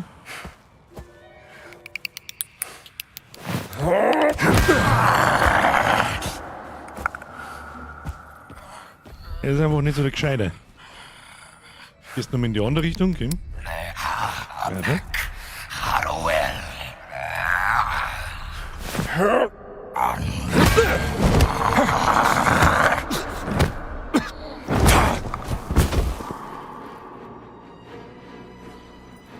ja, es war wieder kein Topf, aber ich muss ihn schon von hinten treffen. War vorher kein Topf, aber ist so wurscht.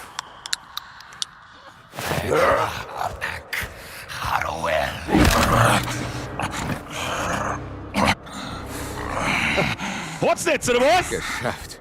Ist er Ruhe jetzt mit dir? Weg da anhängen, nimm mich! Ah, war schon so. Aber interessante Mechanik. So wie es ist.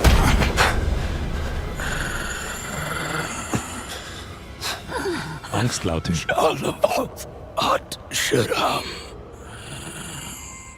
Name? Was für ein Name? Was für ein Name?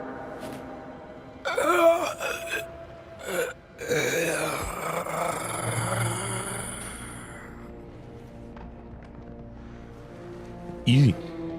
Weg mit dem Teufel. Und fort. Hinfort! Wir haben zu Stream-Anfangzeiten gesagt, Okay. hinfort! Und was Schnell! mache ich jetzt damit? Ja, was mal? In das Ding da einstecken, ist ja klar. Leichter wird's ja nicht, du. Outfit wechseln? Stimmt. Nimm ein bisschen was von der Immersion, da hast du absolut recht. Hast du absolut recht. Mir die ganze Zeit in der scheiß Nazi-Uniform umeinander rennen. Gut, da ist ein GG First Rate. War First Rate. Oh no. Wo einer ist, sind 5000 andere. Gibt's einen Quasi-Counter noch? Nein. Ich hoffe nicht. Da zeigt er hier, oder? Ich habe hier gezeigt. Madame Navarre, Sie sind ein Genie. Oh. Da freut er sich. Der Indianer. So, Outfit wechseln, damit Cutscene besser ausschaut. So. Der Skorpion ist da aber nicht so Gaudi. Sag ich dir gleich schon, wie es ist. Haben wir eine Fackel da oder irgendwas? Ja? Scheint mir doch da gewesen zu sein, zu Gaudi. Coco Skeletto Mobil. Verfolgt mir jetzt immer noch irgendein so Arschloch. Ich hoffe ja wohl nicht. Machen wir keinen Vollsprint. Das haben wir im ersten Teil schon gelernt, dass man da keinen Vollsprint durch so Gänge macht. Das macht man einfach nicht. Aber was wir mit dem erkannt ist... Verband brauchen wir eigentlich gar nicht. Ach, der Verband lädt jetzt ja auch mehr. Oh, die innere Kammer. Was haben wir da? Idol des Ra. Ich sehe von da, dass wenn ich das jetzt nimm, schlimme Sachen passieren. Ja, genau! Hinter mir geht dir zu! Da! Nope!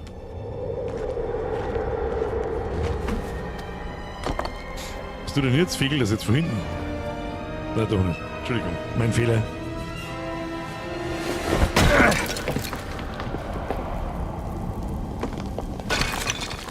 Ist da was drin? Da ist was drin!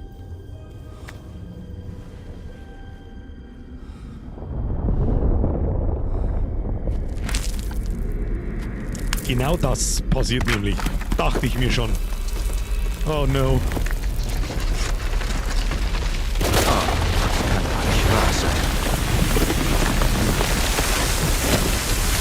Oh no. Was ist... Okay, Ausgang. Es muss doch einen geben. Oh nee, das ist irgendeine Try-and-Error-Scheiße. Da ist er. Seht schon. Ich bewege mich. Ich bewege mich. Ich spring. Der Sand ist krass gemacht. Muss man sofort mal sagen. So, raus hier! Ja, genau so.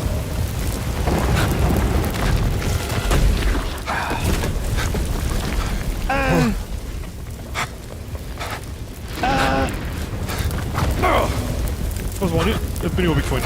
Okay. Endlich. Da hab ich mal wieder die Peitsche versammelt. Oh, jetzt glaube ich, haben wir auch noch einen Teil, den man im Trailer sagt. Ich hab's geschafft.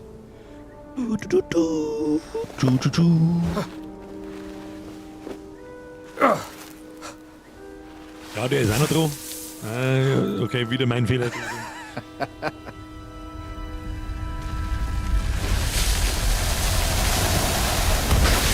Komm schon. Und jetzt?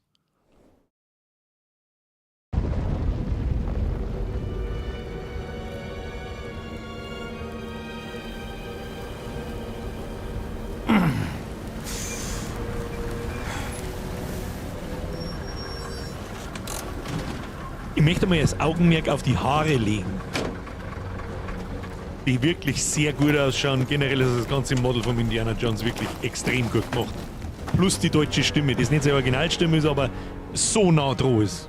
Was tun Sie hier, Dr. Jones? Das war klar. Kleines Sonnenbad.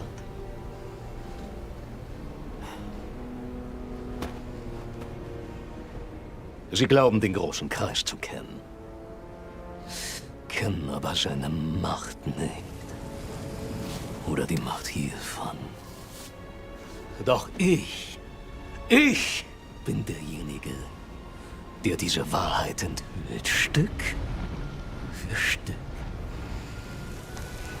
Ach ja? Ich habe das Rätsel gelöst. Den Stein gefunden. Sie übersehen was, Voss. Archäologie ist ein intellektuelles Spiel fundierter Forschungsab...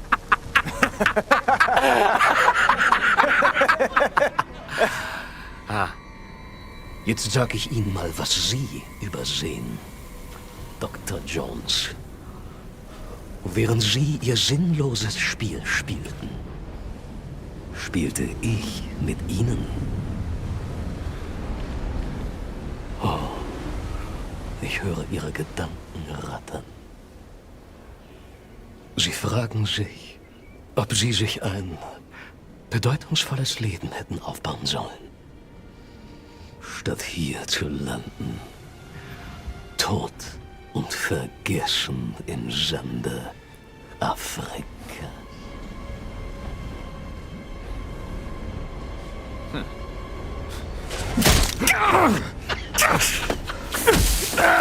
Verdammter Drecksbastard!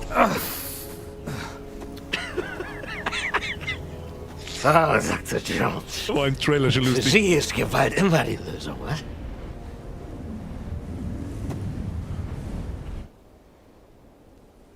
Was ist jetzt da? Jetzt kann ich da Herr umeinander Sturmbannführer, schauen, oder was? wir haben ein SOS von der verschwundenen Mannschaft erhalten. Hier hau ich aufs Maul. Im Himalaya, Herr Sturmbannführer. Hier wie für ein Bicki auf. Im Himalaya. Was? Das ist ein gefährlicher Aufstieg zu dieser Jahreszeit. Oh, Gebietswechsel? Überlassen Sie das mir, Herr Sturmbannführer. Um Gottes Willen, nein, Oberst, bitte. Ich werde doch nicht meinen wertvollsten Mann bei so einer gefährlichen Mission riskieren. Aber es wäre mir eine Ehre, einen so herrlichen Sieg für das Vaterland zu bescheren, Herr Sturmbannführer. Na schön, wenn Sie unbedingt darauf bestehen, aber... Oberst, vergessen Sie nicht. Ihr Erfolg würde nicht nur mich, sondern sicherlich auch den Führer zufriedenstellen. Jawohl, Bitte ziehen Sie sich warm an. jawohl. Herr Lindner! Jetzt chillst du mal die Kniescheibe mit einem scheiß Heil Hitler! Wenn ich irgendwo in dem Gebiet umeinander laufe, jeder zweite Soldat auch. Und ich sag Haben Sie Hallo. aufgepasst, Bergmann? Erst Gegenwehr, dann etwas Bestätigung. Und der willensschwache Mann schwört seine unsterbliche Treue.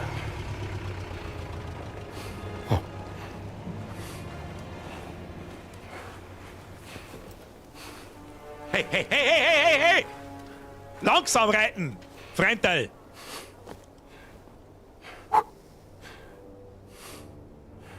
Sie wollen sich doch keinen Sonnenbrand holen. Nicht wahr, Dr. Jones?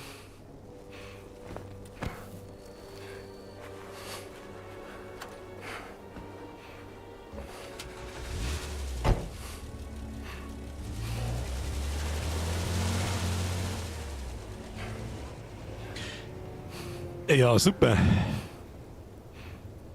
Haben wir da? No. Nein. Ich kann mir nicht klicken. Bloßen.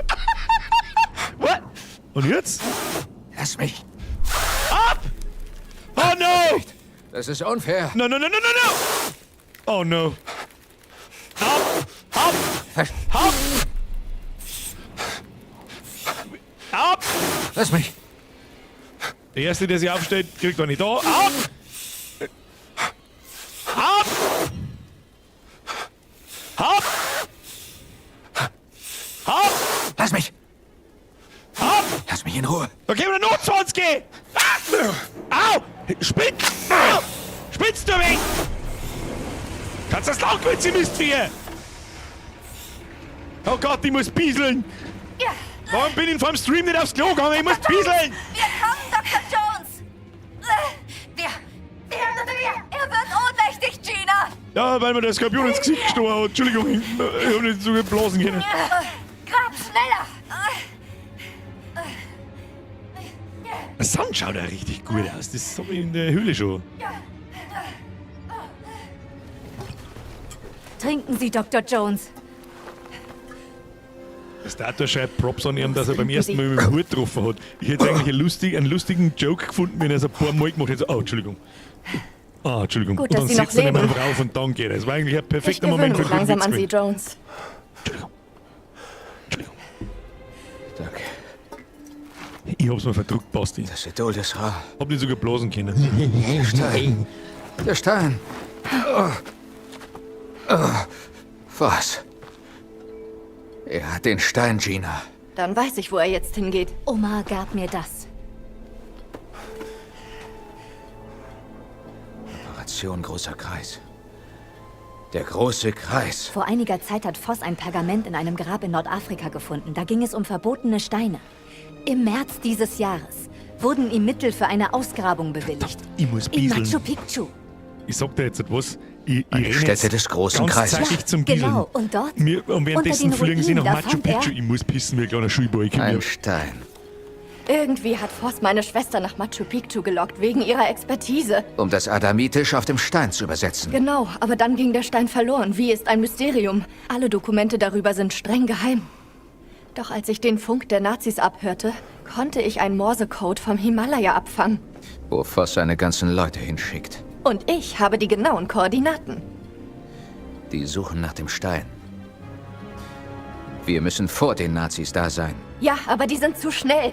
Wie sollen wir das schaffen? Werte Freunde, ich biete einen raschen Ritt an Bord der Scarlet Arrow.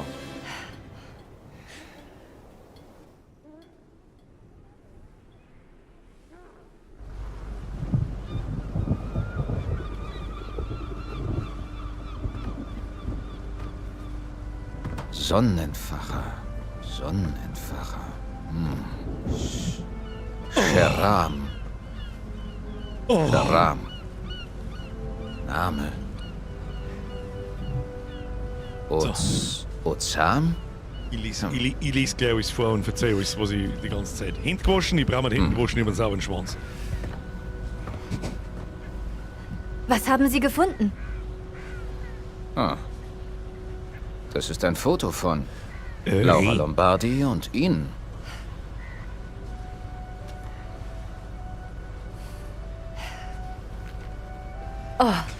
Nutzt die Kraft des Laura. Körpers. Granufink.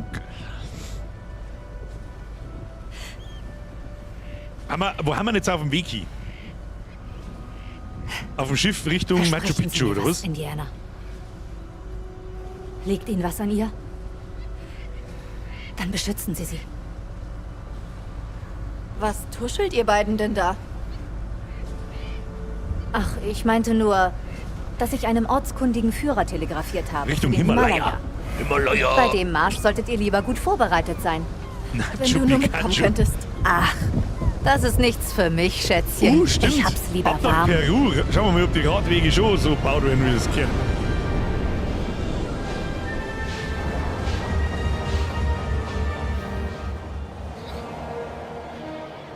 Der Ganges. Gebietswechsel. Jetzt ist wieder alles so schön dschungelig und grün. So, jetzt, Herr Wulfeck. Wie ich vorher gesagt habe, der Quasi-Counter ist nicht mehr da, warst nicht du persönlich gemeint, sondern der Quasi-Counter. Und das hoffentlich ist er nicht mehr da, war damit gemeint, hoffentlich zählt das keiner mehr mit, weil das ist einfach verschwendete Lebenszeit. Sag's, was es ist. Just don't. Was ist das? Link Mike, merci für 70 Monate, Fabian, merci für 5 Monate. Kuss auf die Nuss. Nein, nein, nein, wir müssen weiter. Dämliche Touristen! Back to the cutscene. Der Stein muss dort oben sein. Zumindest laut Koordinaten. Okay, tschüss. Tutto bene. Sta cazzo, va bene. Fallite qui a stracciatela. Nom, nom, nom. Ne? Das war übrigens ein Radweg. Darum. Erschrecken Sie mich nicht so.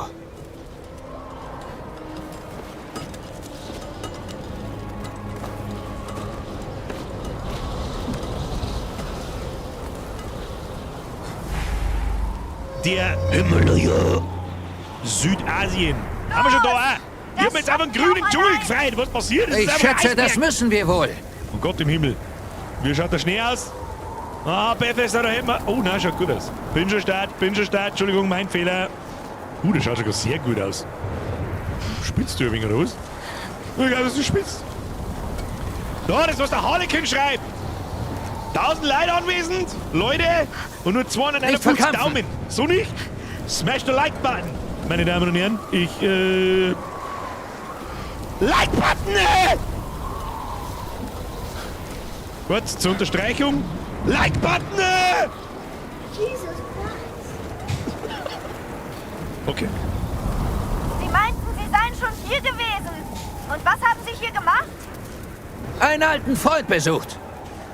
Ich fange gar nicht erst das Schmatzen an, weil die sowieso jetzt wieder einen Dialog führen, da kann der Herr der Ringe lesen währenddessen.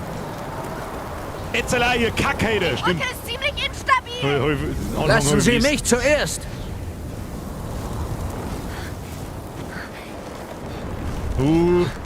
Da hab ich schwere Tempel des Todes. Vorsicht! Ja, niemand. Meine Güte. Ja, wieso jetzt da Alles okay? Ich lebe! Aha.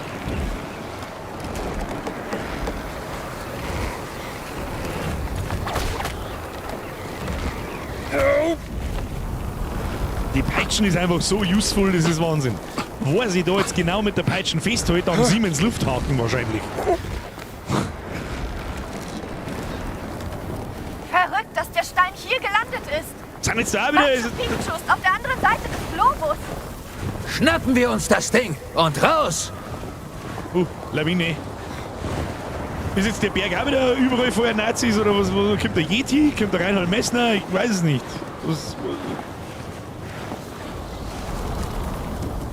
Du gehst zuerst. Frauen und Kinder zuerst. Lass mich ran, das bricht jetzt einfach nie drüber gehen und ich muss... Als ich in den Alpen klettern war, gab es aber nicht so ein Wetter. Man kann ja kaum die Berge sehen. Wir sind aber auch nicht für die Aussicht hier. Haben wir schon da schon hier. Na stimmt, vielleicht findet man Ötzi. Wie ruhig es hier ist. Sehr schön. So hundertprozentig so geil finde ich das gar nicht. Muss ich ganz ehrlich sagen. Da geht's weiter schon hin. Blinde Nuss. Da gehst du mit oder schaust Twente oder was tust du? Achso, da geht's auch. Um Gottes Willen, wo müssen wir hin? Was ist denn überhaupt unsere Aufgabe? Die Koordinaten Wenn wir erreichen. falsch liegen und der Stein gar nicht hier ist. Wir liegen nicht falsch. Ein gefährlicher Aufstieg. Voss hat Ganz und seine Leute in den Himalaya geschickt, um dort nach dem verlorenen Machu Picchu Stein zu suchen. Wie der Stein im Hochgebirge gelandet ist ein Rätsel. Aber viel wichtiger ist jetzt, ihn vor den Nazis aufzuspüren. So ungefähr so mit Palpatine ist irgendwie zurückgekehrt. Erinnere mich irgendwie da drauf. Weiß nicht warum. Ich bin der Yeti und ich glaube nicht, dass es einen Reinhold Messner gibt. Starker, einzeiliger Witz. Kannst du sagen, was du möchtest? Aus. Sehen Sie das auch? Ja! Ein Schiff! Gut. Ich bin nicht verrückt. Wie kann das hier gelandet sein? Sehen wir uns das an. Warte mal. Wie muss ich mir das vorstellen? Nein, Iwei, du rufst an. Ja, okay. Ja. Ja, oh, Entschuldigung. Mein Führer? Hallo, mein Führer? Ja, der Bericht unserer letzten Ausfahrt ist folgendermaßen: Die Tirpitz ist jetzt auf dem Himalaya. Ja, wie das hergegangen ist, das weiß ich auch nicht, aber ich bin jetzt der Yeti und die Dinge sind, wie sie sind. Heil, mein Führer. Düt, düt, düt, düt, düt. Um Gottes Willen. Oh, Foto mal. Stell dir vor, du musst den Anruf beim Führer machen, musst ihm erklären, dass die Tirpitz da jetzt am Himalaya oben ist. Frage mich bitte nicht warum. Ja, Arne, es tut mir leid, kann ich nicht gern. Passiert die Besten.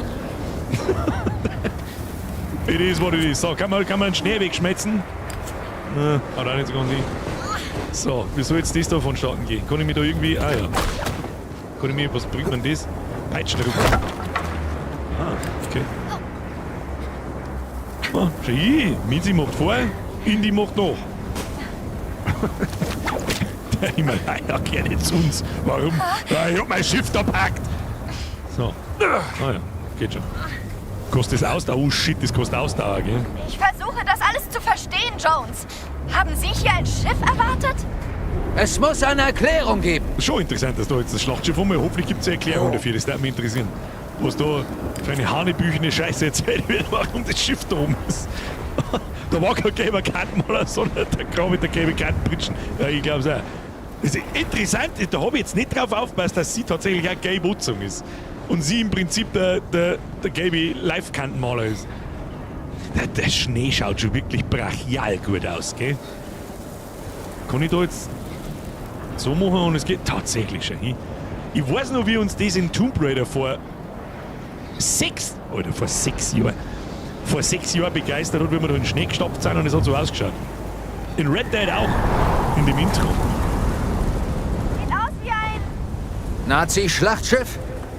Ja. War die Tierpizza ein Schlachtschiff oder ein Zerstörer oder irgendwas? War das ein Schlachtschiff? Ich habe keine Ahnung. Das ist nicht der fliegende Holländer. Das ist der residierende Adolf. Der auf dem Himalaya residierende Adolf ist das. Tirpitz war ein Schlachtschiff. Ja. Nicht, dass ich nur einen Kass verzeihe, nicht. Wenn jetzt da Lawine kommt, sind wir ordentlich gefickt. Leute waren schon da? Hoffentlich nicht. Ich finde ja die Typen eigentlich am allergeilsten, die da ein Glander hergebaut haben. Für was? Oh, wie geht das? Das Schiff ist echt riesig. Das ist ja nicht irgendein kleines Schiff, sondern das ist auch ein verdammt Schlachtschiff. Schau dir mal die Kanone an. Das ist aus dem Haus.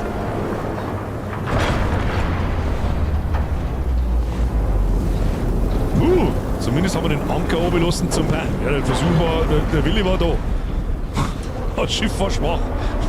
Oh, das ist Titanic. Titanic mit Kanonen. Da hat der Eisberg eine gesehen mit. Siehst du das? So, was haben wir jetzt da? Es ist riesig. Ja, es ist wirklich riesig. Sehen Sie, ein Loch. Sehe ich. Der Stein muss auf diesem Schiff sein. Was? How? Why? Gehen wir jetzt... Ja, wo soll ich jetzt da hin? Was soll ich hier? Hallo? Achso, Okay, los. Gina hochziehen. Geht. Oh, Okay. und dann bin ich mal eingeballt. Ups. Das ist nicht die Tirpitz, die hat 2 Hauptkanonen, die hat 3. Wer hat... Das Schiff hat 2, die Tirpitz hat 3. Und das ist nicht die Tirpitz. Vielleicht erfahren wir noch, was für ein Schiff das ist. Im Schiff drin. Vielleicht.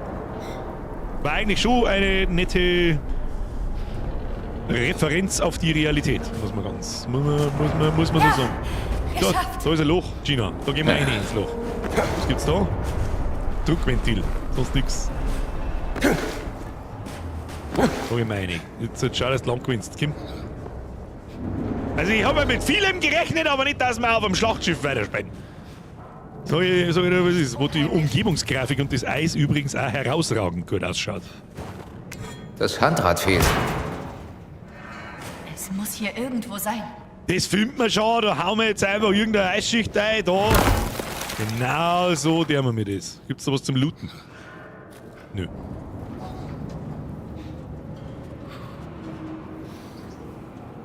Volle Fahrt zum Sieg.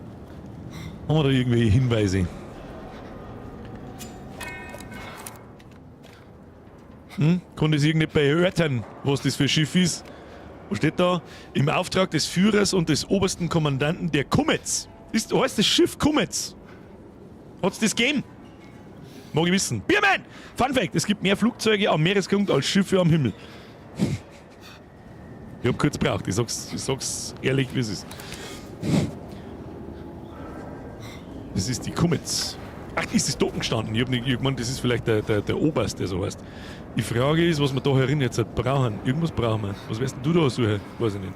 Da haben wir Umgebungskarte. Die nehmen wir. Und dann müssen wir da umgehen. Warte mal. Das ist doch diese Tür, oder?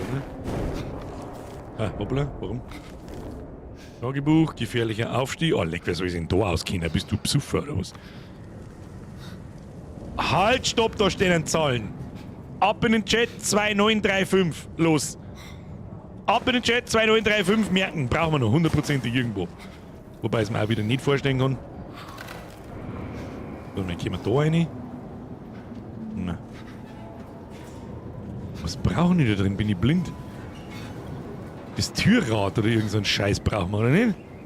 Was haben wir denn? Müssen wir das noch mehr einhauen oder so? Hm. Bist du da?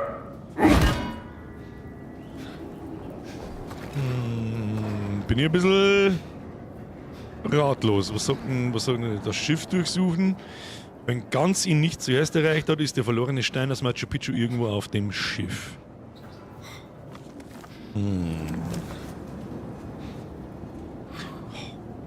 Ich bin ein Blinder. Ich bin blind! Laute Anstrengung. Oh! Geil. Dass sie nicht einen Ton dazu sagt, ist auch interessant.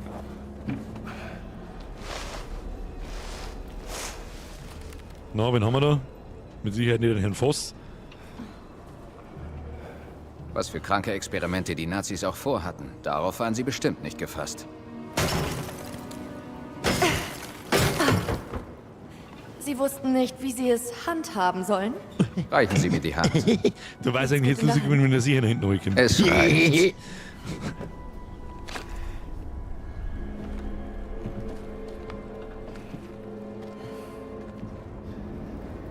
So, haben wir das Das Radl. Schiff muss schon eine ganze Weile hier sein. Ja, laber mich nicht voll Sieht zu mit deiner zumindest so Scheiße. aus. Ja. Ohne mit dem Radl. Rangetüdelt. Und da drehen. Drehen. Steckst den Finger rein, Dresden. Da ist ein Bike gefroren. Lebst du noch? Du schaust, dass das noch leben. Puh. Es muss ein kreisliger Tod sein. Noch ein toter Nazi. Da, noch ein Tod. Ja, da Sie ist hatten alles keine voll. Chance. Das muss ein kreisliger Tod. Tut leid. Was passiert denn, wenn man... Fast. Na, oder? Nein, es passiert nicht das, was ich gehofft hätte. So. Ja, da haben wir eigentlich eine komischen Plastikhodern, haben wir eigentlich auch nicht recht viel geholfen, also wie ich das sehe. Gibt's da, noch nicht? Da liegen überall Zweihandwaffen umeinander. Für irgendwas brauchen wir Zweihandwaffen, ich weiß ganz. Genau. Für irgendwas brauchen wir Zweihandwaffen. Gehen wir jetzt mit Treppen auf. So, grüß Gott, ich war jetzt da. Also da kommt wieder irgendein Riesensepp. Schaut nämlich da diese komischen Rundgänge da, das stinkt schon wieder nach Boss Area, wenn da überall zwei in der umeinander liegen. Sage ich dir, wie es ist. Kommt der Yeti, kommt er nicht.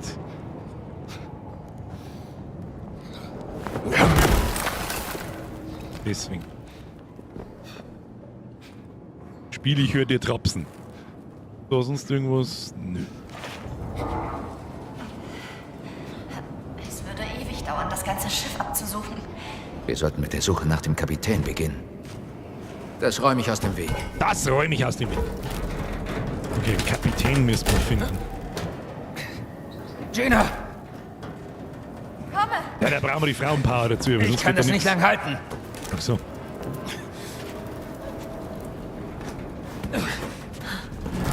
So, was habe ich jetzt wieder übersehen, wo wir nicht mehr zurückkommen? Die einzige Kummetz, die ich gefunden habe, war ein U-Boot. Generaladmiral Oskar Kummetz, Kommandant der Tirpitz und Scharnhorsts.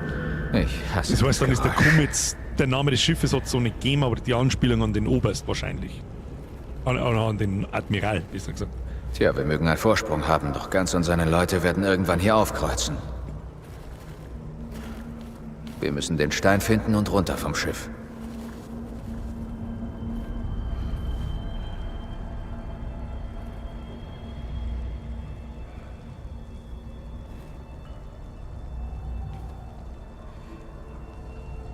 Laura? Der Weg ist versperrt. Er wird gehalten von denen, die Eiswürfel sind. Sehr schön, Mr. Herr Harlekin. Was genau haben wir jetzt da gefunden? Ich habe wieder nicht aufgepasst, weil ich wieder den Chat gelesen habe. Ich Depp.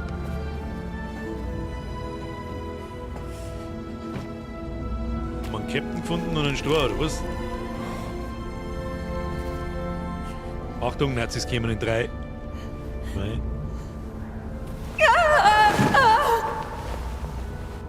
Oh, ist das ihre Schwester?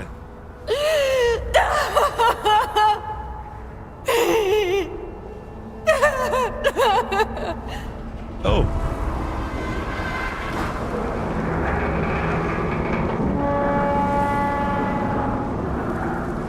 Na, das Schiff fängt jetzt nicht irgendwie zum Fliegen oder irgend so ein Scheiß, oder?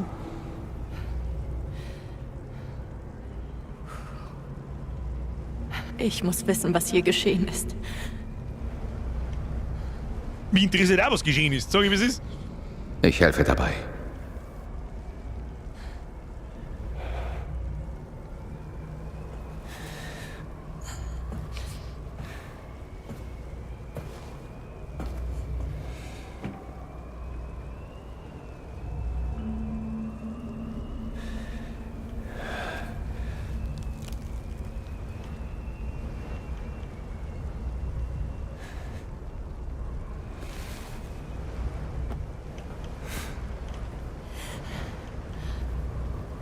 Was haben Sie da?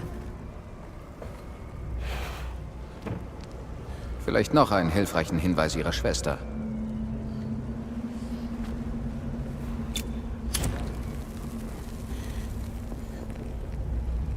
Was ist das?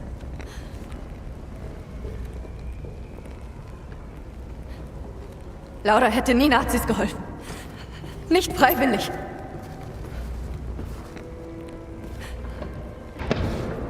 Oh, oh. Zeit. Na komm schon. Denn er konnte die Erde falten, indem er sprach das Wort. Die Erde falten, was bedeutet das?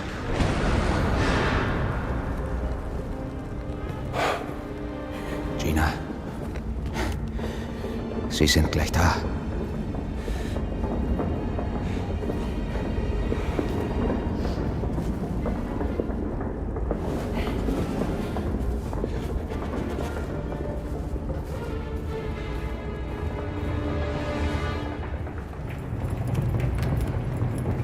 Und es wuselt von Nazis in 3, 2.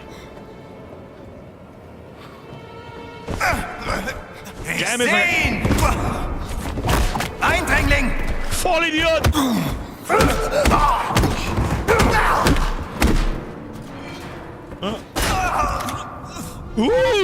Gott sei Dank, Mann. Kommen Sie! Gibt's eine Hier will ich Pumpgun? nicht bleiben. Ist das nicht eine amerikanische Schrotflinten? Ist das nicht eine amerikanische Schrotflinten? Kann ich die Polten, wenn das nicht aufgehe? Ich muss rausfinden, Leider was meine nicht. Schwester wollte und wie sie auf dieses verdammte Schiff kam. Mich dann interessieren, wie das Schiff Wir da werden es hergekommen ist. herausfinden. Suchen wir nach Hinweisen, ja? Hinweise suchen. Wieso ist da auf einmal kein Eis mehr? Das ist das Erste, was mir auffällt. So, Alter, warum bist denn du jetzt in der Hocke? Und der Nazis? Foto machen? Foto von was? Von hier muss der Morsecode gesendet worden sein. Die sind Was ja war tief das? gefahren. Ich höre Nazis da drin. Nazis da drin! Das sind die Koordinaten. Und da werfen wir es halt. Keine Sorge.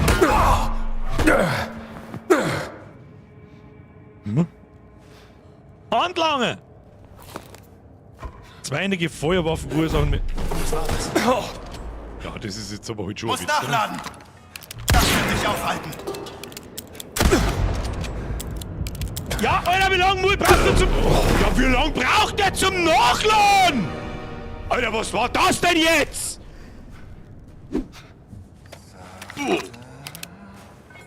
Ach, Walter. Was war das? Ich höre Nazis da drin.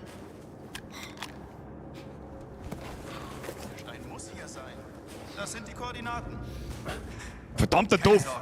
Wir Hätte es finden nicht braucht. ihn. Viel Zeit haben wir nicht. Hätte es nicht gebraucht, dann schleichen wir halt. Mir wurscht. Haltet die Augen nach dem Stein offen. Was ist denn mit Gans los? Was meinst du?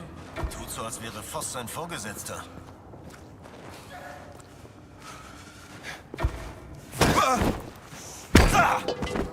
Vollidiot! Jetzt hab ich ein Pumpgun und du nicht. Sicht mit dem Eis.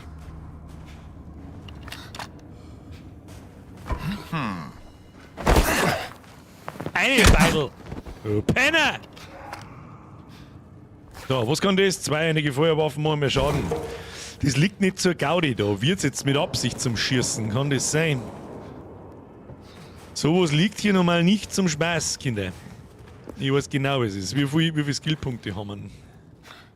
570. Können wir da noch irgendwas skillen zum Kampf vielleicht? Handlanger? Handlanger 1. Einhändige Feuerwaffen machen mehr Schaden. Zweihändige Kampfgenie können wir uns nicht leisten. Haben wir Fitness noch was? Elan. Ach, da kriegen wir uns 5 XP ab. Ein Boost zur schnellen Wiederherstellung von Ausdauer. Das war einmal recht. Weil beim Kämpfer, das ist eigentlich das Einzige, was mich Schaden machen lässt, weil ich nicht so lang zuhauen kann. Aber gut. So. Da gehen wir einfach mal. Ich habe ja jetzt ein Pumpgun. Passt eh. So, servus, grüß Gott. Alle sind gefroren. Ja, werden wir mal oben müssen, nehme ich an. Nein. Du Vollidiot, da sind wir gekommen. Was tust denn du? Du sagen keiner was im Chat.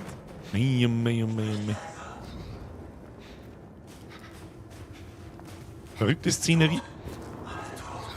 Oh, da ist tot. So, gehen wir von dem anderen Pumpgun zusammenklappen. Du vielleicht noch nicht dabei? Nein, auch nicht. Kistige Kiste vielleicht. Oh doch, da liegt zumindest der Luge. Nehmen wir die mit.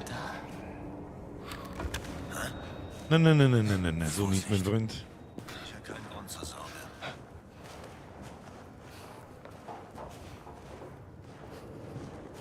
Was ist hier los? Schleicher ist einmal. Einfach weiter. Der Stein ist irgendwo hier. Mit der schlagen wir die lieber mal, dass falls da Alarm geschlagen wird, dann nicht wieder 5000 Leute gleichzeitig daherstehen. Ah ja. Was?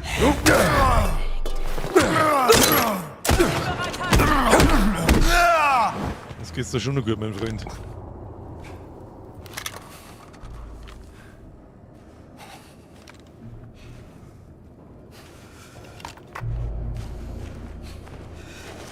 Was jetzt schon?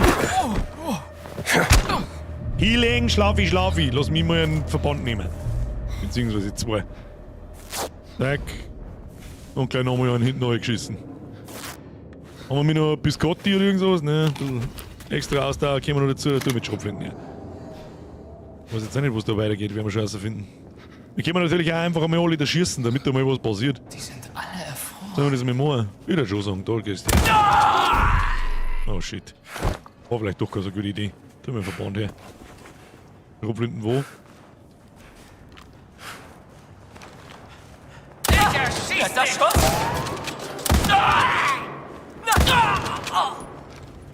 Gucken wir nein, mir nichts passiert. So. Mein gerne mir auf Zeit jetzt da noch hin, jetzt schon wieder den Weg um. Rindviech behindert. So. Wo zur Hölle sind wir mir? Da mit Map.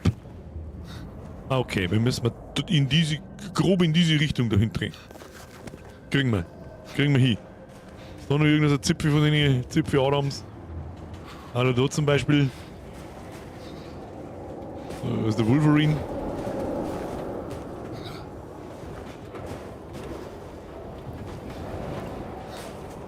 Gehe ich da im Kreis? Sehe ich das richtig? Ja.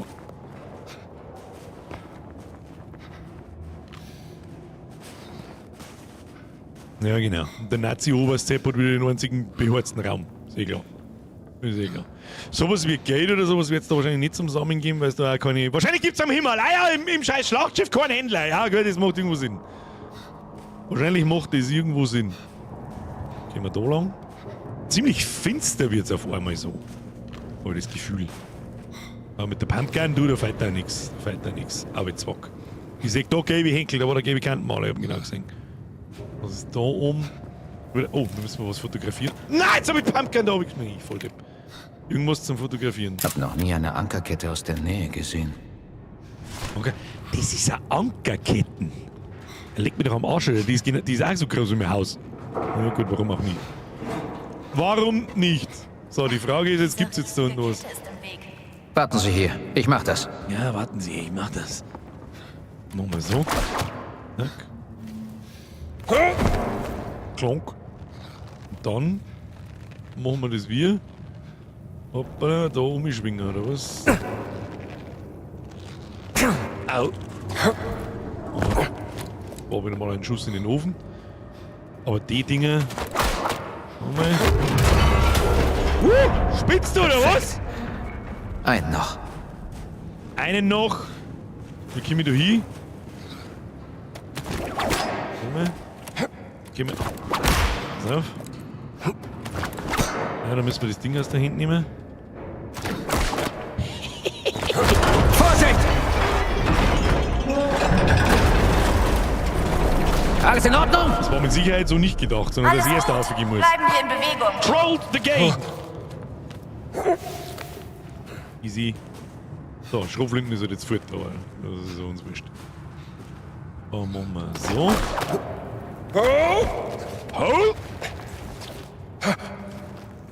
Na, verzwickt. Haben wir schon wieder da. Ketten fort. Easy going. Oh, und dann an der Leute vorbeigesprungen, weil da der zweite Wolverine eingefahren ist. Man ob der Yeti da ein Eis verkauft. Ich glaube eher. Oh, müssen wir da umspringen? Weiß nicht, Digi, oder müssen wir da? Ich kann doch da nicht zur Gaudi ich probier's. Irgendwas muss da gehen. Gibt's da irgendwas? Bin enttäuscht. Meine Enttäuschung ist maßlos und mein Tag ist ruiniert. Nicht runterfallen! Ich versuch's! Das ist dieselbe Scheiße, wie früher die Mom gesagt hat. Wenn früher die Mom gesagt hat, beim Essen, pass auf, dass du nicht ankackst. Oder bei irgendwas anderem. Pass auf, dass du, weiß nicht, das Glasl nicht fallen lässt. Und du kackst die an oder du lässt das Glasl fallen und dann kommt der. Kruzifix, ich hab's dir gesagt! Die einzig wahre Antwort, die das Kind da geben kann. Kruzifix, ja, ich hab's mit Absicht fallen lassen oder mich angekackt!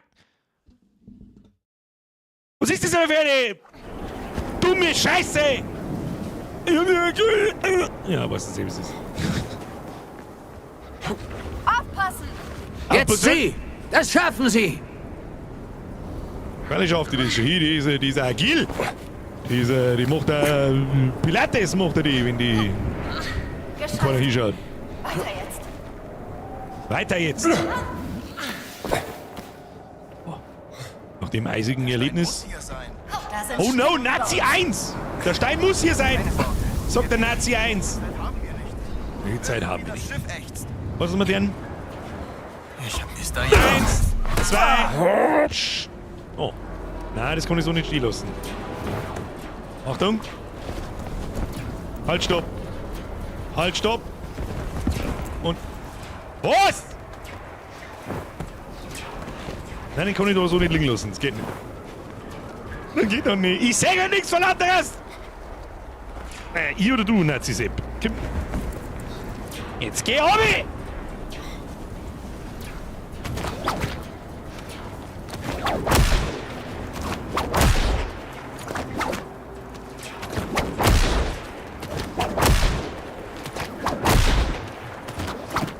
Und wenn ich 4 Stunden lang ohne Peitsch! Abflug jetzt! Abflug! Ja! Und, okay, tschüss! Okay, bye! So, und der nächste kriegt die Stange ins Gesicht, aber mag er nicht. Bis noch ein Stück! Und jetzt! Wieso kannst du nicht...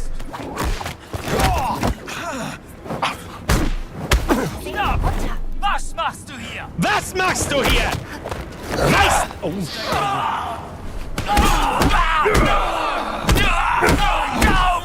er hat mir die Fresse zum Schiss, du Arschloch! Hörst du? Wo bist denn? Oh, ich gesehen. Ah, gib mir mehr! Oh, shit, jo. Oh, shit. Schauen Sie nicht? Ja, der Sturm! Mach ihn kalt! Heilung! Passt wieder! Wo? Böser Bubi, wo? Du bist erledigt. Das war knapp. Noch Lohn. Noch Lohn, heißt nicht zu an! Ha! Nun hab ich dich. Hab ihn. Und jetzt mir heute der Schuh. Auf Nachschub. Meine Waffe. Und jetzt mir heute erschossen. Nein, die steht einfach wieder auf. Die ist aus Gusseisen. Diese Gusseisen, alte. Passiert, wenn ich so mache.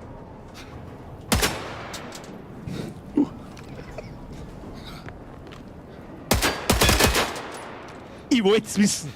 Der Topf ist wert gewinnen. Ja, jetzt gibst du mir das Ding. Das Meerschuss, passt.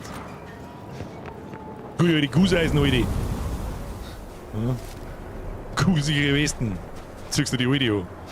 Ich wollte schon immer mal mit dem Flak auf dem Himalaya schießen. So, was haben wir? Sind noch mehr Nazi-Deppen zum Schießen? Es ist Schluss mit Schleichen, jetzt wird nur noch geschossen.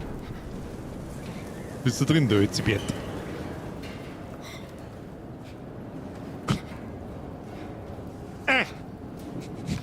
So, was ist da herin los? Gibt's da was? Oh, was ist da los? Experimentnotizen. Vielleicht finden wir da ein paar Erfahrungen, weil das interessiert mich wirklich, was mit dem Schiff passiert ist. Experiment Delta Kreis 0. Ort vor der Küste Perus, 50 Kilometer westlich von Lima. Logbucheintrag von SS-Hauptsturmführer Theodor Engel. Zweck des Experiments: Messung jeglicher Kräfte, die dem große Kreisartefakt Stein innewohnen, das auf der Machu Picchu-Expedition von 1937 gefunden wurde. Bericht. Anwesend sind ich selbst, Dr. Laura Lombardi, das ist Schwester gewesen, und Kommandant Konrad Altrichter zusammen mit der Besatzung der KMS Comets. SS-Sturmbannführer Emmerich Voss beobachtet das Experiment mit weiteren Teilnehmern der Expedition von einem nahegelegenen Schiff aus. Alle sind um den Stein versammelt, der auf einem improvisierten Podest platziert wurde. Dr. Lombardi spricht sich erneut gegen die Art und Weise der Durchführung des Experiments aus, wobei sie sich auf die spekulative Natur der von ihr übersetzten Silbenschrift bezieht, sowie das Fehlen des theoretischen Verständnisses möglicher Risiken. Sie erachtet das Experiment als waghalsig und gefährlich. Der Kommandant erinnert Dr. Lombardi daran, dass es hier nur um einen Stein handle und sie nicht weiter seine Zeit verschwenden solle. Des Weiteren weist er darauf hin, dass sie sich gegenüber Sturmbannführer Voss verantworten muss, wenn sie nicht seinen Befehlen folgt. Nach einer kurzen Diskussion gibt Dr. Lombardi widerstrebend ihre Zustimmung, mit dem Experiment fortzufahren. Sie nimmt den Stein in die linke Hand, hält ihn in die Höhe und beginnt. Das Dokument endet abrupt. Das heißt quasi, die haben irgendwo am Ozean um den Steuer rundum gestanden, sie haben den Tee gehalten und dann haben sie sich davor beamt und jetzt ist das Schiff am Himalaya rum. Aber sage ich das richtig? Oder gibt es noch ein zweites Dokument? Die Adamitisch-Kenntnisse ihrer Schwester haben wohl eine wichtige Rolle beim Experiment gespielt. Foto Wie das denn? Ich bin nicht sicher. Suchen wir weiter. Wir suchen weiter. Irgendjemand, ihr schreibt alle Foto, wo? Wo hätte ich da ein Foto machen sollen? Oh, verwandt. Die haben es gerade hier angefunkt und die haben den Transport nicht mehr schlecht. Könnte das so ähnlich wie sowas wie Event Horizon? Ich müsste die Event Horizon einmal wieder anschauen, was da so da. Aber ja, da ist doch auch so mit diesem Kernreaktor oder Fusionsreaktor, den sie im Raumschiff haben. Der macht doch auch irgendein Tor zu irgendwo hier auf. Die Frage ist, was wir da jetzt tun müssen. Schauen wir mal, müssen wir auf alle Fälle weiter. Da oben auf. Ach, da ist ein Lord dann. Oder nehmen wir doch die. Ich werde wohl Flak, nicht wissen, Stiege warum oder Laura Flak? hier war. Da gehen wir hin. Wir brauchen die XP. Kinder, wir brauchen die Mich XP. fast davon abhalten, Dann den gehen wir Stein hin. zu Flak. bekommen. War da. War das Flak das da? Nein. Das Flak war dieses Flak? Flak oder Stiege? Wo war denn das Foto? Ich hab's nicht gesehen. Weil, tatsächlich. Von dem Sie Boot? hatten keine Chance. Sie hatten keine Chance. Und da schönes Bergfoto und das ist nichts wert, oder was? War das nicht das Philadelphia-Experiment? Stimmt, da gibt's also ein Phänomending, wo angeblich Schiff samt Besatzung einfach aus dem Hafen verschwunden ist. Flupp, weg. Und dann, glaube ich, war es wieder da. Bin mir aber nicht sicher. Flea Frankie, merci für den Zwickel. Ich hoffe, ich habe sonst keinen übersehen. Schau mir auf die Uhr. Nicht sicher. Ja, es ist 5 vor 10 und kein Mensch weiß, wann es 5 vor 10 geworden ist. Bleiben Sie am Apparillo. Wir spähen nämlich mindestens bis um 10:30, anstatt dass wir wieder ewig lang umeinander labern. So sieht's aus. Dann müssen wir Meter machen, Kinder. Meter machen. Free Frankie, merci dir. an den Zwarer. Indy hat vorher fesche Korthosen noch. Merci für dein Zwickel. Kuss auf den Nuss. Bier mit dem Merci für dein Drilling. Funfact, es gibt mir einen Flug, das habe ich noch gelesen, glaube ich. Das war wieder der altbekannte Schwachsinn. Ich sehe Nazi-Leichen. Da steht, Aber was steht da wo ist drauf? der Jörg. Kommandant? Nein, Das sind Jürgen. Offiziere. Was ist das? Aber der Kommandant fehlt. Jürgen! Bruder Jürgen! Pius Merli Jürgen! Alle Buchstabenkombinationen wurden durchgestrichen, außer Jürgen! Merken wir uns einmal Jürgen! Bruder Jürgen! So. Vorhin hat offensichtlich keinen einzigen Falschen erwischt. Oh, nochmal. Tagebuch des Kommandanten. Dies ist die letzte Nachricht von Konrad Altrich, der Kommandant der KMS Kummitz. Was heißt denn KMS? Nichts. Weiß das jemand? Was bedeutet KMS? KMS Kummitz. Was ist denn das? Kriegs... Mumpitz-Schiff. Keine Ahnung. Was ist das? Wir sind... Halt die Schnauze jetzt! Was Der ist die... Kommandant hat sich im Schutzraum da eingeschlossen. Mit dem Stein. Beim Perfekt. Beinberg, Wir müssen erst BT-Bett, die Kombination finden. Bund, Camp Damm, wo ist Jogum? Was ist denn das? Das ist eine Code-Tabelle. Darf das Dato dazu deckt dein Deko. Was? Kriegsmarineschiff. Ja. Aber das macht tatsächlich auch Sinn. Hab ich nicht gewusst, dass man das mit KMS abkürzt. Hab ich noch nie gehört. So, Code-Tabelle. Gehen wir jetzt den Bums lesen, ohne dass du alle 5 Sekunden Fotzen aufhast. Das war... Oh Gott. Das hat er jetzt wirklich mit Schmack in gepfeffert, du. So, Tagebuch, gefährlicher Aufstieg, Karte des Tagebuch des Kommandanten, da wollen wir nachlesen. Wir sind Gott weiß wo. Ja, Gott ist wirklich der Einzige, der das weiß. Nach diesem Ereignis, nachdem ich Zeuge der Entfesselung der ungeahnten Kräfte wurde, die in diesem Stein gefangen waren, verfolgte ich diese Frau Lombardi und schnappte mir den Stein von ihr. Ich realisierte, dass er dem Vaterland gehört. Nazis, Alter. Er muss beschützt werden. Aus diesem Grund habe ich mich dazu entschlossen, mich mit ihm im Tresorraum einzuschließen. Ich werde versuchen, das zu tun, was dieses verdammte Weib getan hat, um das Ereignis auszulösen. Ich bete darum, dass es funktioniert. Aber wenn es das nicht tut, diese Nachricht geht an das Rettungsteam, das sie findet. Ich habe den Code zur Öffnung der Safe-Tür niedergeschrieben. Ihr werdet wissen, was ihr damit zu tun habt. Wenn ihr mich nur noch tot vorfindet, dann bringt den Stein zum Führer und sagt ihm, dass ich mein Leben gegeben habe, um ihn zu beschützen. Heil dem Reich, heil dem Führer. Okay. Machen wir zu. So, wir haben die Code-Tafel da. Und das ist das Ding. Und da werden wir jetzt einen Code eingeben. Also die Frage ist aber... ein Modell vom Boot schon hin. Boot. Mr. Harlequin 2935. Wie kommt's jetzt da drauf? Ich jetzt wieder Mike erstmal. Der hätte erst einmal Bier ausprobiert. So, da bin ich jetzt gespannt, wie es hier da drauf kommt. 2935. Da möchte ich jetzt einen Hintergrund wissen. Irgendwo muss da 29... Steht aber nirgends. Wie kommt ihr da drauf? Der Code vom Anfang. Ach, das ist der Code vom Anfang! 2935, der steht da nicht drauf. Also ich darf auf alle Fälle Bier probieren. Ja, 4134. Das war nicht der Channel, den Sie alle kennt. Oh, stopp, was war's? 4134. Stopp. 4 1 3 4. Okay, Bier war's nicht. Lasst es ihn bitte selbst lösen. Ich möchte es auf alle Fälle probieren. Ja, oh, da haben wir was gefunden. Ah, Coacher. Oh, da schon hier. Was haben wir da? Muss ich fotografieren? Hinweisfoto. Oh, ist das sowas wie die Enigma-Maschine?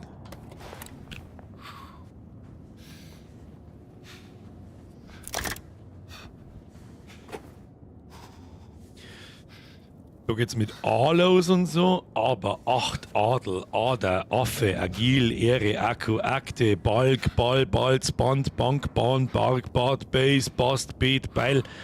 Okay, was sagt uns dies? Oder auf alle Fälle da damit was zum tun. Also stecken wir einfach mal erstmal alles da rein. So.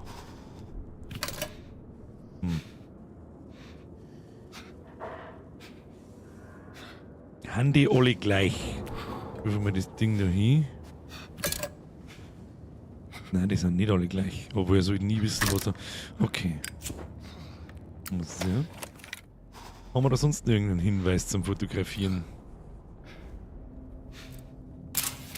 Nur schade, wenn man nichts zum Entschlüsseln hat. Die Dechiffriermaschine wird zum Entschlüsseln von Nachrichten verwendet. Finde die Nachricht.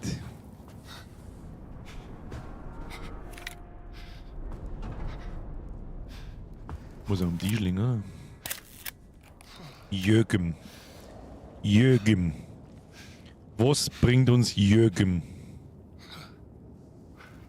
Jürgen und diese Begriffe, was haben die gemein? Nix, aber es sind immer 4 Buchstaben.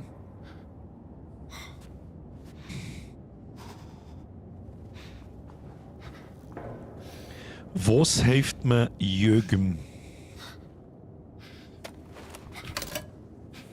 Steht denn da oben? Da ist auf alle Fälle ein M einmal drauf. Ja, der wir das einmal ganz rechts sehen. Haben wir irgendwas mit einem... Da ist ein Ö drauf. Und sonst kein Buchstabe, der in Jürgen vorkommt. Dann nehmen wir das da ein. Ne? Da haben wir ein G, ein G. Ein G drauf und sonst keinen anderen Buchstaben in Jürgen. Und... Oh, da muss ein J drauf sein. Nochmal, da ist tatsächlich ein J drauf. So. Die Chiffriermaschine. Wird da immer das W gezeigt, wenn ich es einstecke? Ja. Code-Tabelle. Und ich da das Ding irgendwie dran oder so? Nein, wenn sie nicht da immer hin und her geistern, du behindertes Rindvieh! Kruzifix, gehst mir du auf den Sack! Oh shit. Was war jetzt da? Das war das G. Das nehmen wir da rein und das. Das Ding ist auch so genau wie. So ist das da eine da, ja. Ich kann das Ding nicht dran. Oder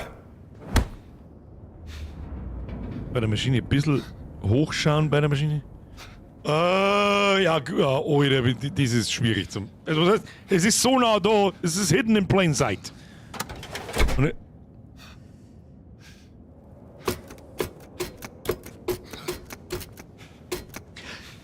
müssen's da wirklich die Tussi als NPC da durch mich durchgelassen? Das ist der Ernst.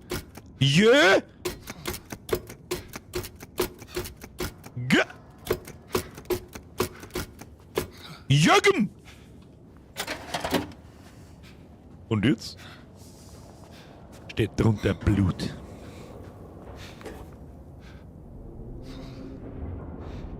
Warum da Fleisch steht, weiß ich nicht. Blut 36666.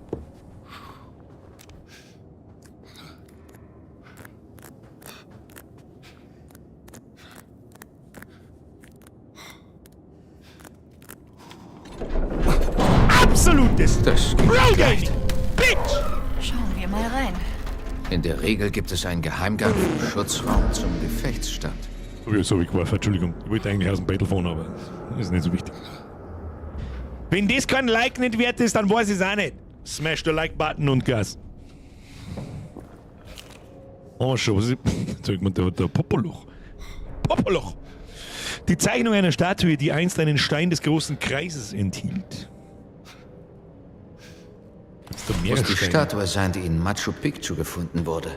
Der Stein wurde im Innern bewahrt. Schon, dass nicht Bober war. Bober! Bober-Radler!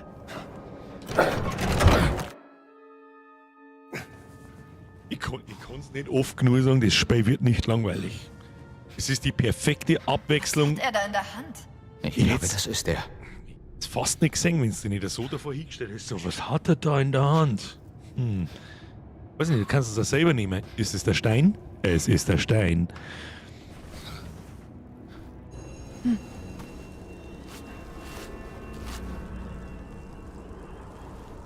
Was steht da? Schwer zu sagen. Bober. Vielleicht irgendwas mit Erde. Finger.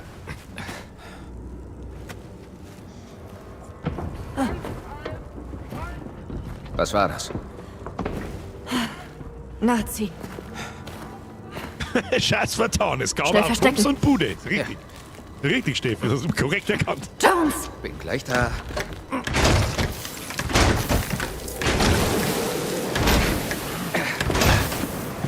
Er schlug mir so einfach alle zusammen. Wollen wir den jetzt zuschauen, wir sind Stor mitnehmen, du Depp! Das ist ja bloß so ein Humpty-Dumpty, da gehen wir vorhin hin, zack, das Bündchen, Freunde der Sonne. Freunde des Schneesturms. Also, ihr konntet jetzt das einfach so rausnehmen, oder was? Ich glaub's aber selber nicht. Schießt das ja mal.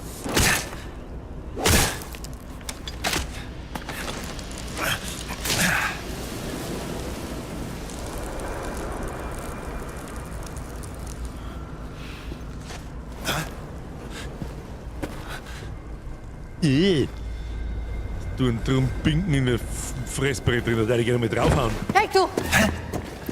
Ciao. Hey, du, ciao.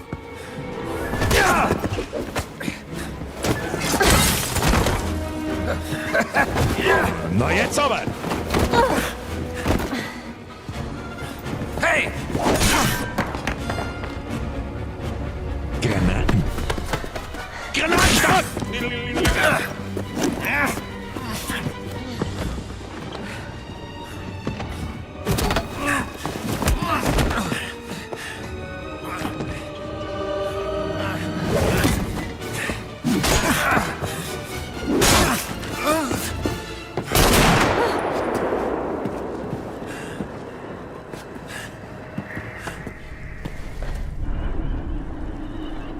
Mr. Voss, hä?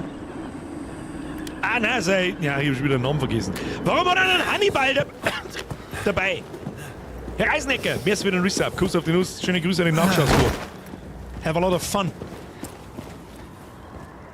Ich bin überrascht, Dr. Jones. Voss sagte mir, Sie sind tot.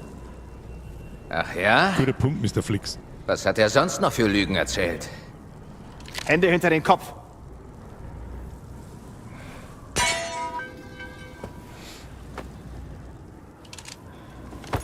Da hat er wegen zum Verstehen.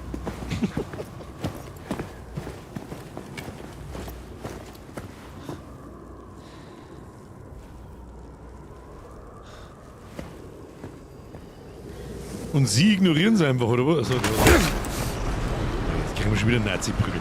Was ist eigentlich mit dem Hannibal los?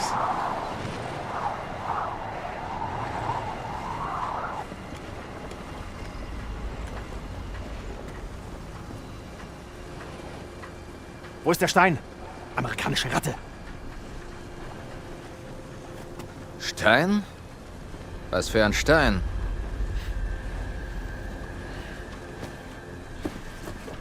Ist Ihnen Akrophobie ein Begriff? Höhenangst? Ja.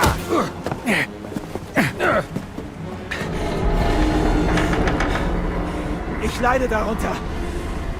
Und doch stieg ich auf diesen grässlichen Berg, obwohl mein Verstand den ganzen Weg geschrien hat. Wegen etwas, das ihr engstirnigen Amerikaner niemals begreifen werdet.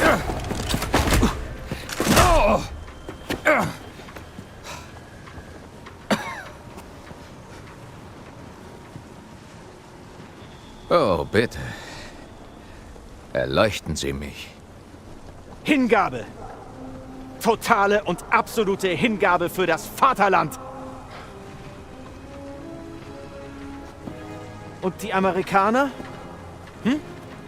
Was ist Ihr Ziel, Ihr Lebensinhalt, Ihr Nutzen? Sagen Sie es mir. Hamburger und bunte Bildchen? Ihr habt keine Geschichte, kein Volk, keinen Anführer. Was ihr habt, ist nur dummer amerikanischer Zeichentrick. Tschu-tschu, tschu-tschu. Ha, ha, ha, ha, ha, ha. Ihr lacht und tanzt, feiert eure Dummheit und trinkt die abgestandene Pisse, die ihr Bier nennt. Well, he got a point. Geht durchs Feuer. He has some kind of a point there. Überwinde jede Angst, um ein Reich zu erschaffen, das 1000 Jahre überdauert. Mit Hingabe kann man allem widerstehen. Sie macht mich unbesiegbar. Herzlichen Glückwunsch. Der mit dem Stein. Sofort! Geilste Antwort ever. Dafür müsste ich ihn haben. schleddere ich eben ihre Leiche! Moment. Ich hab den Stein. Und der Granaten in meinem Arsch.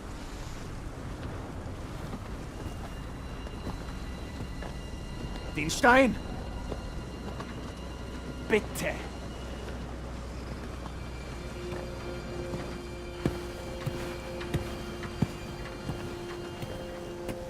Gina. Nicht. Na, Gina Wild. Ah, das ist irgendeine Kackstuhl. Ups, das ist der Bumm macht.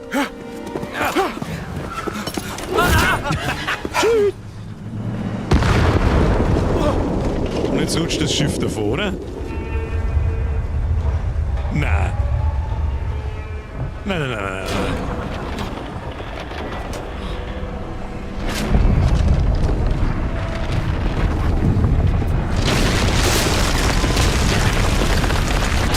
Fahren wir jetzt wirklich mit der Kummels-Schlitten an Himalaya runter? Oh. Hilfe! Wir müssen verschwinden. Hilf mir! Der Stein! Der Stein!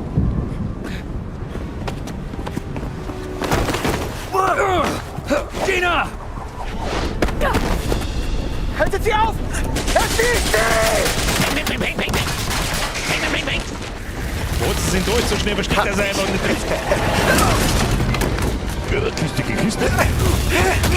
Kiste.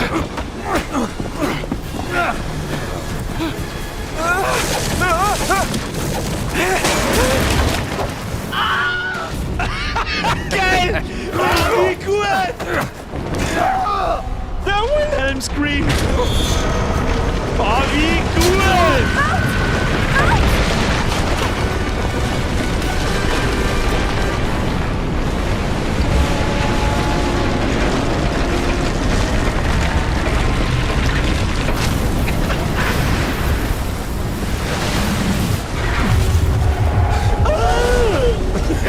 Es ist so gut. Oh Gott, ich muss es tun!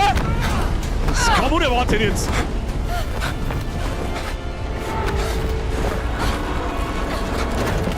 Vorsicht! Gina! Mir geht es gut! Gehen Sie zum Helm! Wir wollen wirklich, was der Fick passiert denn? Was müssen Sie mal? Da muss ich also hin. Ist das dein Ernst? Okay. Oh, okay, that's some crazy shit. Was muss ich tun?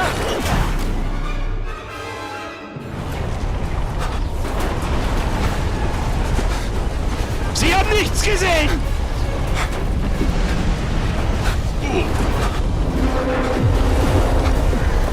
Fuck, wo muss ich hin? Ich muss wieder... Ja, und jetzt? Achso, mir wuselt mich... Oh, Alter. Herrje! Da ist der gelbe Kantenmaler, ich hab's genau gesehen. Aber schwingen. Wo? Muss ich mich noch mehr einhalten oder wo muss ich nicht? Muss das schnell gehen?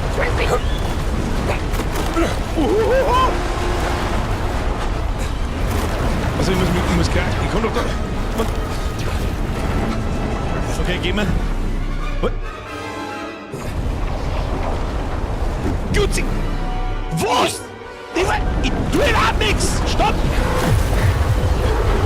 Also da ums Eck rundum. Okay, der zweite zählt jetzt nicht. Oder der drittletzte schon nicht zählt. Rauf, Büssel, rauf!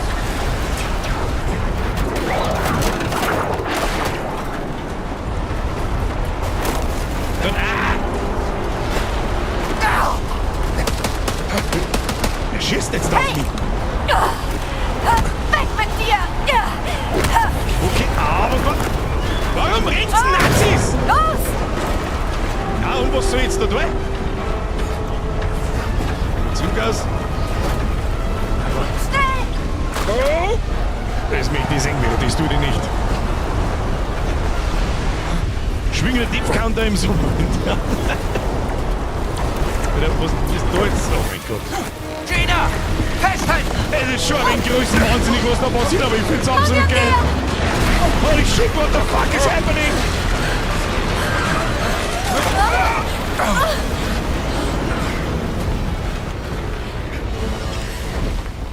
Und jetzt? Muss ich jetzt schon wieder was tun oder nicht?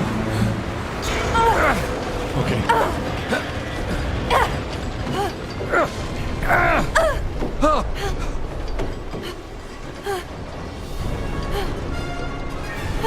Gina, mir fällt nichts mehr ein.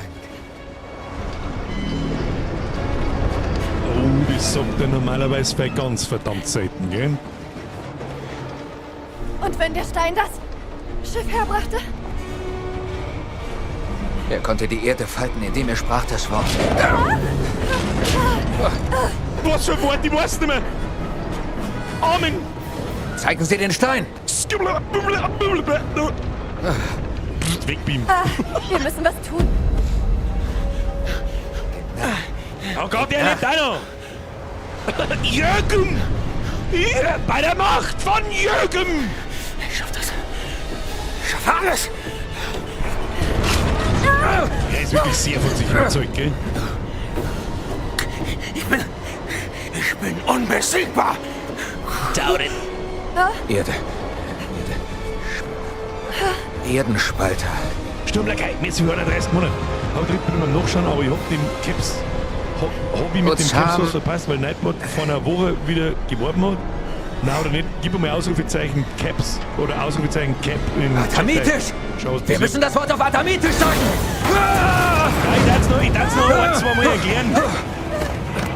Ozelaim!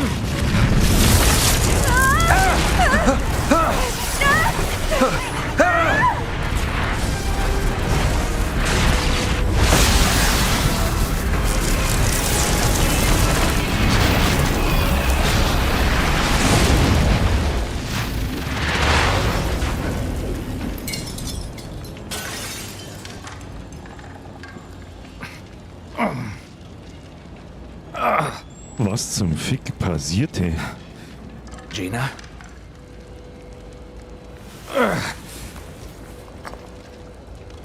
Wo ist der Stein?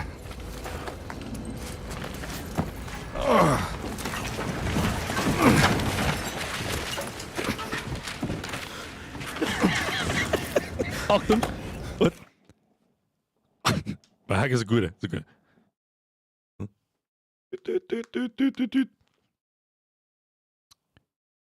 Ja, mein Führer, ich bin's nochmal. Also wegen der KMS Kumitz. Sie werden's nicht glauben, aber haben wir rodeln gegangen spontan. Sehr gut. Das ist der Bahako, Press F5 Bahako, das war ein guter. Sie werden's nicht glauben. Ich bin unbesiegbar! Oh! Interessanter Tod. Mein Glückwunsch. Herzlichen Glückwunsch.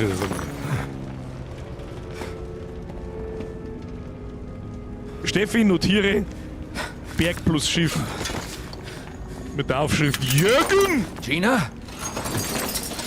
Jones? Die ist irgendwo runtergerutscht. Jones! Ich sech's direkt vor mir. Ich hab den Stein! Das Motiv ist bereits fertig. Für Oktober.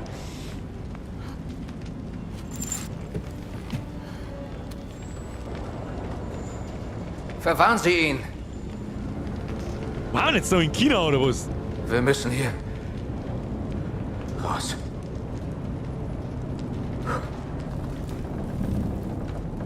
Keine Ahnung, was da gerade passiert ist. Wir waren doch eben noch in den Bergen.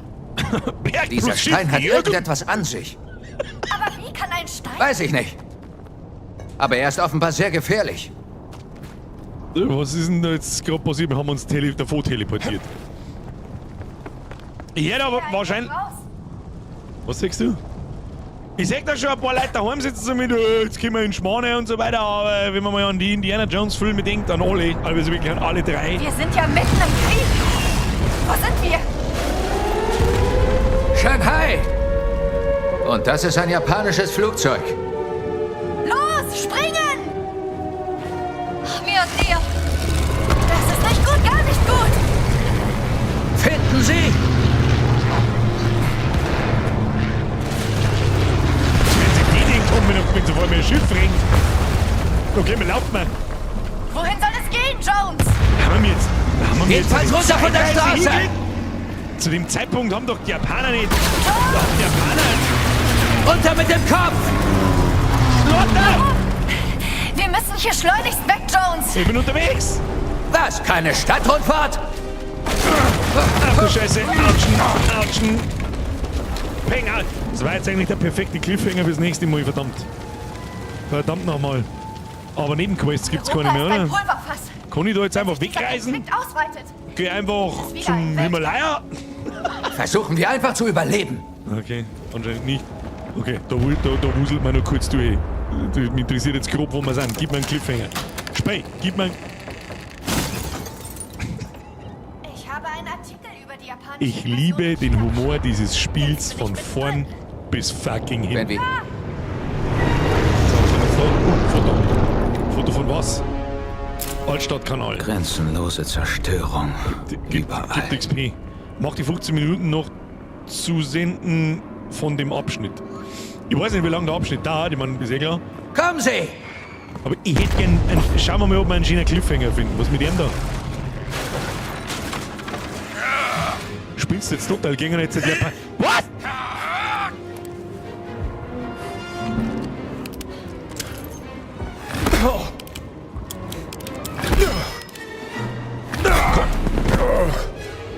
Was ist denn das Scheißproblem mit seiner behinderten Pistolen? Was soll das denn? Man lädt mit Rechtsklick nach, oder was? Wie lädt man nach? Lädt halt mehr wie eine Kugel in die Pistole rein! Ich hab Munition! 10 von 1, was ist das wieder für ein Scheiß? Ich kann man nachladen. Lad halt nach, bitte. Lad halt nach! Ach, leck mir doch am Arsch an! Kommen Sie! Linksklick? Ja, toll. Nix Linksklick. Scheißdreck Linksklick, was ist der Isog? Ja, du mit deiner Scheiße, halt dein Hall. Okay, oder auch nicht.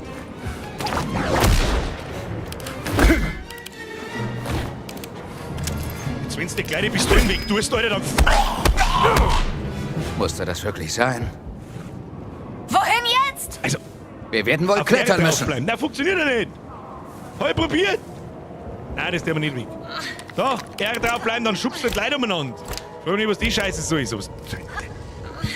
Welcher Japaner mit einem verdammten Katana lässt er den von irgendeinem vom Himmel gefallenen Trottel mit 2 Faustschlägen umnocken?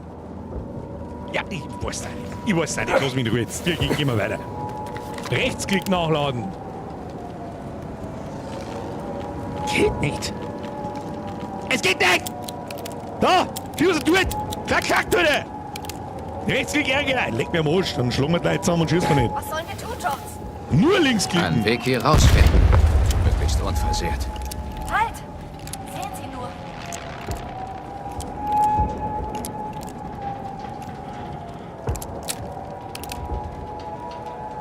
In welchem Spiel lädt man den auf dem Knopf nach, wo man schießt, Mann? Was zur verfickten Hölle ist das denn? Da, ich zeige drauf. Also... Da, Stadtfetzen, Karte von Shanghai. Oh, da haben wir ein Birkel gefunden. Perfektes Ausweichen bei einem gegnerischen Angriff bringt einen Ausdauerschub. Das ist nicht schlecht. Müssen wir jetzt da gegen Japaner kämpfen, warte mal, da haben wir so einen Verband schnell rein. Mein Gott, heute noch mal 4 Sekunden, jetzt der Fotzen geht jetzt die Scheiße wieder los. Schaut, kommen Sie, lass mich noch mal looten. Jetzt warte mal, was mich interessiert ist folgendes. Verschwinde! Verschwinde. Ja, sag's ja noch, hast schon recht. So, gut, so. Wo teilst du denn hin, gute Frau? Hm? Da oben Ein müssen wir, oder was? Flugzeug, das Ding kann ich fliegen. Können Sie? Und du startest, Ich weiß ich nicht, es ist das aber der... was bleibt uns sonst? Die Das war neueste keine Nazi-Technologie ist dieser Senkrechtstarter, du Rindviech, du Erst mal Deppert. sehen, ob der Motor Gerdas, geht. zeig mir jetzt da! Gut, dann haben wir wohl einen Plan. Wo müssen wir hin? Gehst jetzt zu jetzt, oder was du... Oh, stopp. Verrückter Plan. Hab schon gesehen. Hoffentlich geht er auf. Hab schon gesehen. So, was haben wir da? Was jetzt? Okay.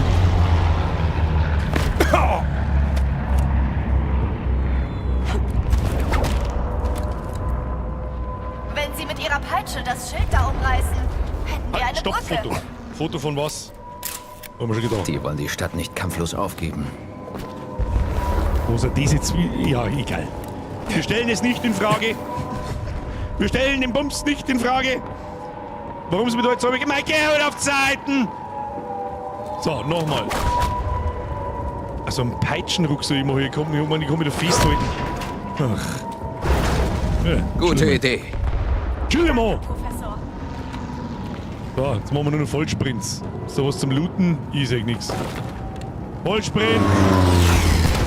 Aufs Teil, was ist da eigentlich los? Ja, da kämpfen. Bruder, chill mal. Was sind denn Wir das? können darüber springen. Wo? Wo springen wir da rüber? So gesuffen. Da springen wir rüber. Hätte ich vorgeschlagen. Hier springen wir da rüber. Haben wir schon da. Und jetzt? Schaut gut aus. Das schaut. Bleiben wir in Bewegung. Wir bleiben in Bewegung. Das hört sich doch gut an. So, Loot. Loot, liegt da nicht irgendwo wieder ein Dattel oder irgend so. Wir müssen auf die andere Seite. Komm ich nur wiederholen. Das du. sagt sich so einfach. Leveldesign und Kommt sie. Umgebungsgrafik. Staccato, Babene. Geil, wie viel? Aber du bist ja in Shanghai, dieses China, und die waren ab 7. Juli 1937 im Krieg dabei. Schau, das ist auch wieder ein Teil, das habe ich nicht gewusst.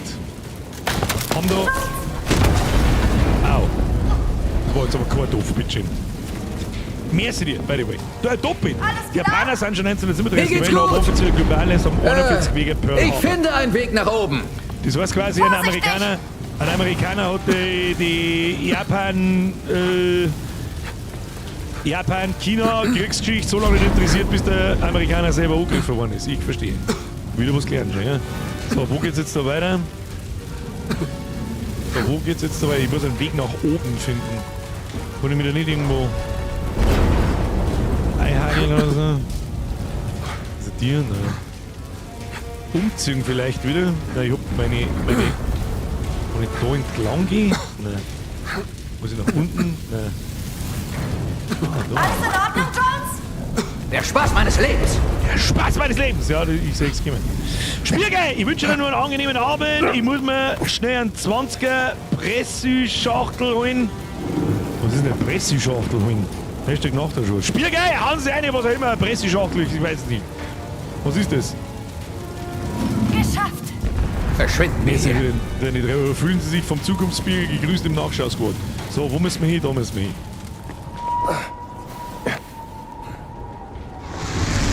Zum Flieger müssen wir. Ja, gute Frau, wie du den Flieger startst, das weiß der Teufel, ich weiß es nicht. Aber du wirst es schon machen mit deinen DEI-Kräften. Sweet Baby Jesus. Kann ich da reinsteigen? Da kann ich nicht. Wo müssen wir hin? Da, hä? Nein, müssen wir nicht. Ja, gute Frau, kommst jetzt du mal. 20er Chicken Nugget! Oh, lecker, oder? 20er Nuggets hätte ich jetzt auch Bock. Aber ich schwöre bei Gott, ich habe in den letzten 2-3 Monaten so viel zugenommen, dass ich muss bremsen. Jetzt bin ich gespannt. Wie lass das schmecken. Guten. Sag mir die Frau, jetzt bin ich gespannt, wie es dir so stehst. Es springt an. Es muss gerade sein, sonst können wir nicht starten. Okay. Ich werde versuchen, das Heck anzuheben. Was versuche ich? Ziehen Sie das Heck hoch. Ich arbeite dran. Da! Ist der Ausbruch! Gina, hochziehen! Ich versuch's ja. Ich will nicht, dass Sie sterben. Ich auch nicht! Dass sie sterben? Bruder, ist das ein Papierflieger oder was war denn das jetzt? Oh, ich ahne Dinge.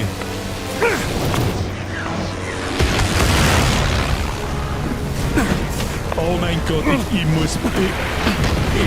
Wenn das jetzt kommt, muss ich mal hoffen, was Wir haben kommt. es geschafft. Ich muss probieren. Oh ja, I have to. Zu früh gefragt. Verzeihen Sie mir, but I have to. Wenn das ein Tupf bedeutet, wird der hiermit annulliert mit Ansage. I have to. I have to do it. Right. Ich glaube, die haben was gegen uns. Was war das? Ja, sie haben uns. Oh mein Gott, es geht tatsächlich. Wie gut. Muss noch lohnen. Ich muss noch lohnen.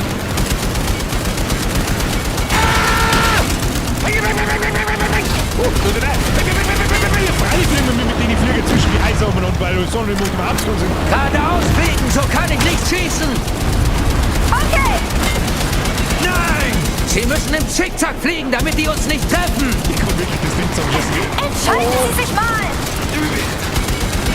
I have to do it! I have to do it! So, da kommt noch einer. Weg mit dem Ding!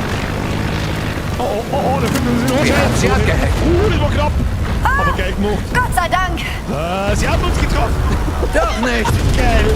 Da kommt noch einer. Weg mit dem schon! Oh, raus, der schon. Ist schon da. Ist schon da. Kim, Abflug. Abflug. Wie du das Heckruder da wieder benutzt, gute Frau, das ist mir ein Rätsel, aber... Verzeih, Lautsche. Wer? Ein alter Freund. Dann könnten Sie uns doch kurz bekannt machen! Sicher. Legen wir eine Kaffeepause ein. Kaffeepreiser.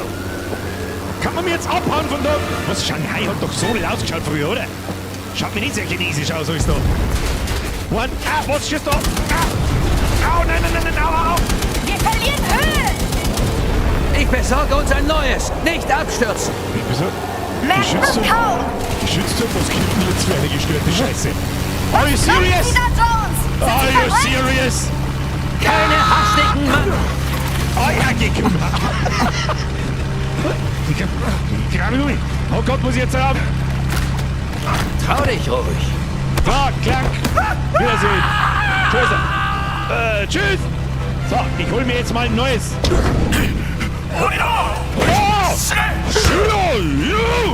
Aus dem Weg, Freundchen. Nanu! Okay, muss ich jetzt noch filmen oder was? Nein, muss ich nicht. China! Was tut's hier? Das ist so geil übertrieben. Los rein! Komm. Ja, freilich, bei siehst du sogar einen Flügel umeinander. Der andere Flieger fliegt da immer geradeaus, einfach neben uns. Ja, also ich muss nicht. Au! Der Papierflieger, der fliegt voll dabei. Geht schon.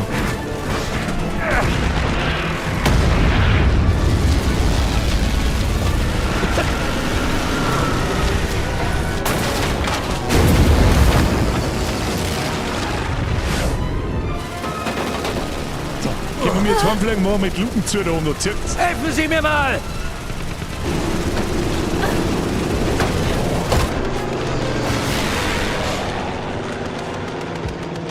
Nicht so tief, Rüdiger, nicht so tief. Keine Kapriolen! Verletzt? Keine Kapriolen, Rüdiger!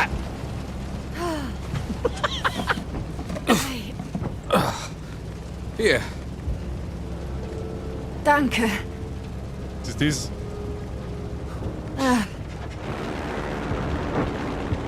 Nicht zu fassen, dass dieser Brocken uns um die halbe Welt geführt hat. Ich weiß nur, dass niemand diese Steine je wieder missbrauchen kann.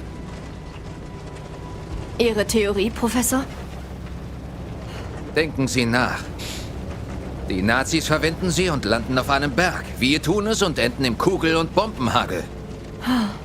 Das passiert, wenn Sterbliche sich mit sowas anlegen. Das geht nie gut aus. Nein.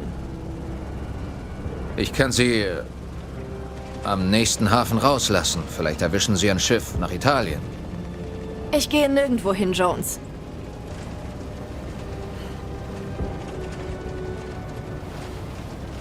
Nun gut. Wo sind die anderen Steine? Also, die nächste Stätte im großen Kreis wäre Sukhothai. Tief im Dschungel von Xi'an. Der Dschungel! Nochmal ein neues Gebiet! Aber was, wenn Voss ihn schon hat? Hat er nicht. Keines der Relikte in der Schatzkammer des Vatikans war aus Sukhothai. Er muss noch da sein. Worauf warten wir dann noch? Übrigens beeindruckende Flugkünste. Ja. Sie wissen nicht zufällig, wie man dieses Ding fliegt? Wie bitte? Ach, nichts. Könnte nur bei der Landung etwas rumpelig werden.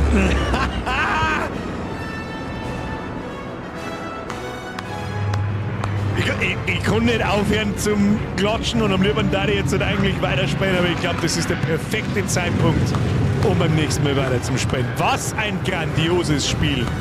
Ganz ehrlich, trifft exakt den Nerv, glaube ich, von jedem alten, traditionellen Indiana Jones-Fan. Unglaublich gut. Unglaublich gut. I fucking love it. Fliegen ja! Landen nein! Ist so gut. Das war der Satz, der hätte noch gefallen. Also das i-Tipfel. Aber. Muah. Muah. Oh, stimmt, der Baumgartner. Normalerweise kommt der immer. Best game ever! I love it. Wir sollten uns umhören. Ja, doch wir müssen erst ihr Vertrauen gewinnen. Das ist ihnen bei den ganzen Faschisti wohl etwas abhanden gekommen. Schon wieder Nazis. Haben wir jetzt Dschungelnazis oder was? Haben die überall oder was? Sie verhungern bestimmt. Hier, mehr habe ich nicht. Möchten Sie? Ja, gern. Was ist denn das? Biscotti vom Vatikan? Na, du? Du brauchst das wohl mehr als ich. Best game ever! Sich nachts im Dschungel von Siam rumzutreiben, ist keine gute Idee. Sieht aus wie ein Hotel. Oh. Ich buch Zimmer. Gatze. Hey, Ein Supplement. Also Gatze streicheln. Nur nicht auffallen. Schwierig in der gelben Lederjacken. Im Dschungel. Aber was weiß ich schon. Was denkst du? Haben die ein Telefon da drin? Ich sollte Marcus anrufen. Den Marcus haben wir schon lange nicht mehr gesehen.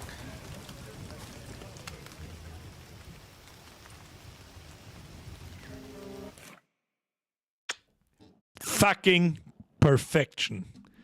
Entweder spielen wir nächsten Montag oder wir spielen auf alle Fälle weiter. Dieses verdammte Spiel, das ist genau die Art von Spiel, die ich immer in diesen Streams haben will. Und sie sind leider Gottes so selten worden, dass das gefeiert wird bis in den Himmel hinauf. Fuck off. Fucking awesome. Nice! Meine sehr verehrten Damen und Herren, alle, die sich nach dem Gameplay direkt schleichen, Kuss auf die Nuss, Dankeschön fürs Zuschauen. Please, smash the Like-Button. Ich glaube, das war halt wirklich gut. Mir hat es richtig gut taugt. Richtig gut taugt. Diese 2,5 Stunden sind zack vergangen. Utopisch. Wir haben einen Jürgen vom Himalaya aber geschlittert mit einem riesen... What the fuck eigentlich? Starke Nummer. Starke Nummer. Richtig gutes Spiel. Und vor allem, das ist halt der 5. Stream. Und es ist immer noch nicht langweilig. Extrem selten. Extrem selten. Und ich hoffe natürlich auch, dass ihr noch Spaß habt am Spiel. Ist nämlich tatsächlich ein bisschen ungewohnt für mich, muss ich sagen, dass wir ein Spiel so lang spielen. In die normalen Streams montags und mittwochs. Normalerweise versuche ich dafür zu sorgen, dass wir mir spätestens, eigentlich jede Woche, spätestens alle 2 Wochen die Spiele irgendwie wechseln. Aber das hat auch einen Grund, nämlich die Spiele. Ganz selten, dass ich bin, keine Ahnung, ich weiß nicht, wie ich es anders sagen soll, ich bin von vorn bis hinten begeistert. Ja, jetzt müssen wir das Spiel noch zumachen.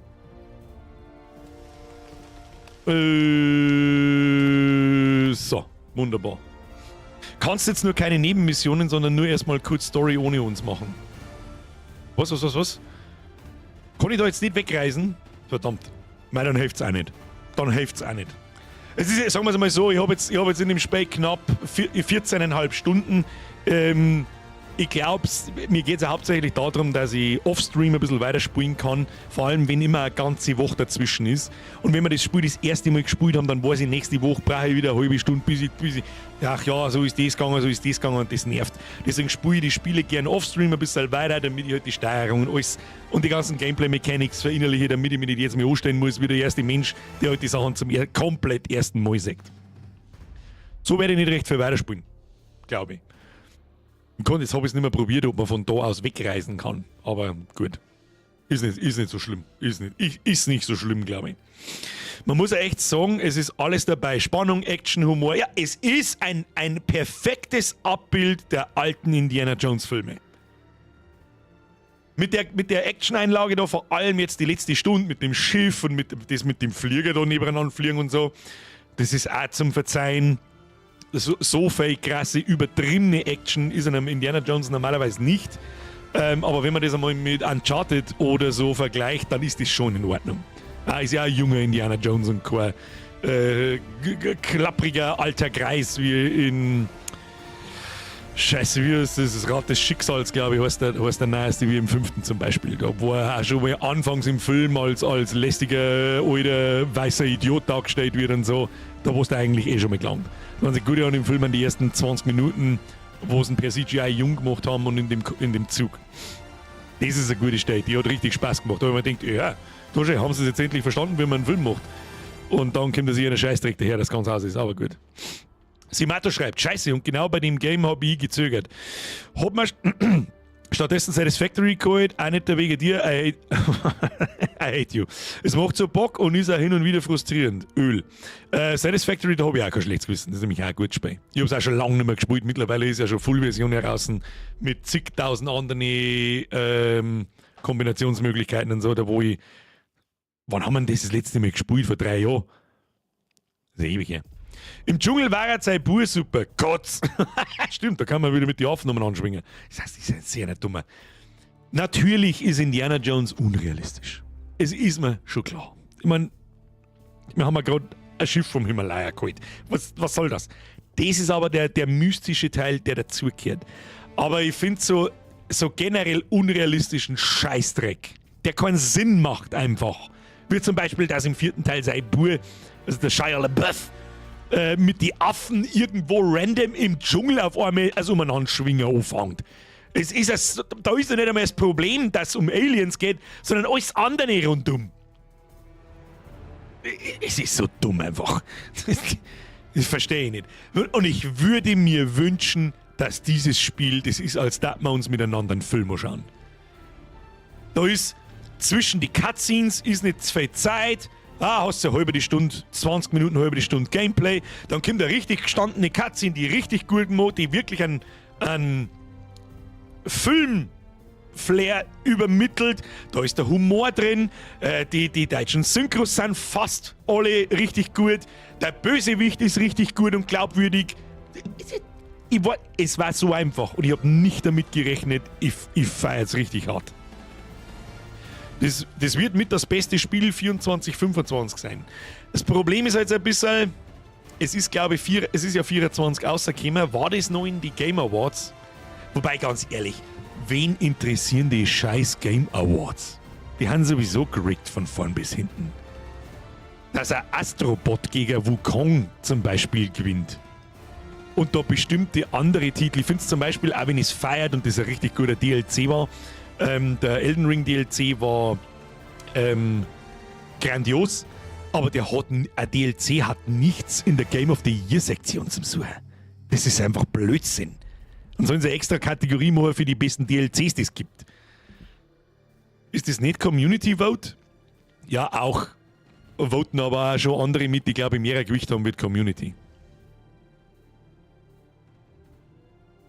Ja, das war drin, aber nicht geschafft. Verstehe ich nicht. So freiweg wie es ist, das verstehe ich nicht. Das ist eines der besten Story-Games, die ich jemals gespielt habe. Bis jetzt. Und jetzt haben wir doch über die Hälfte hinaus und ich kann mir nicht vorstellen, dass noch recht viel schlechter wird.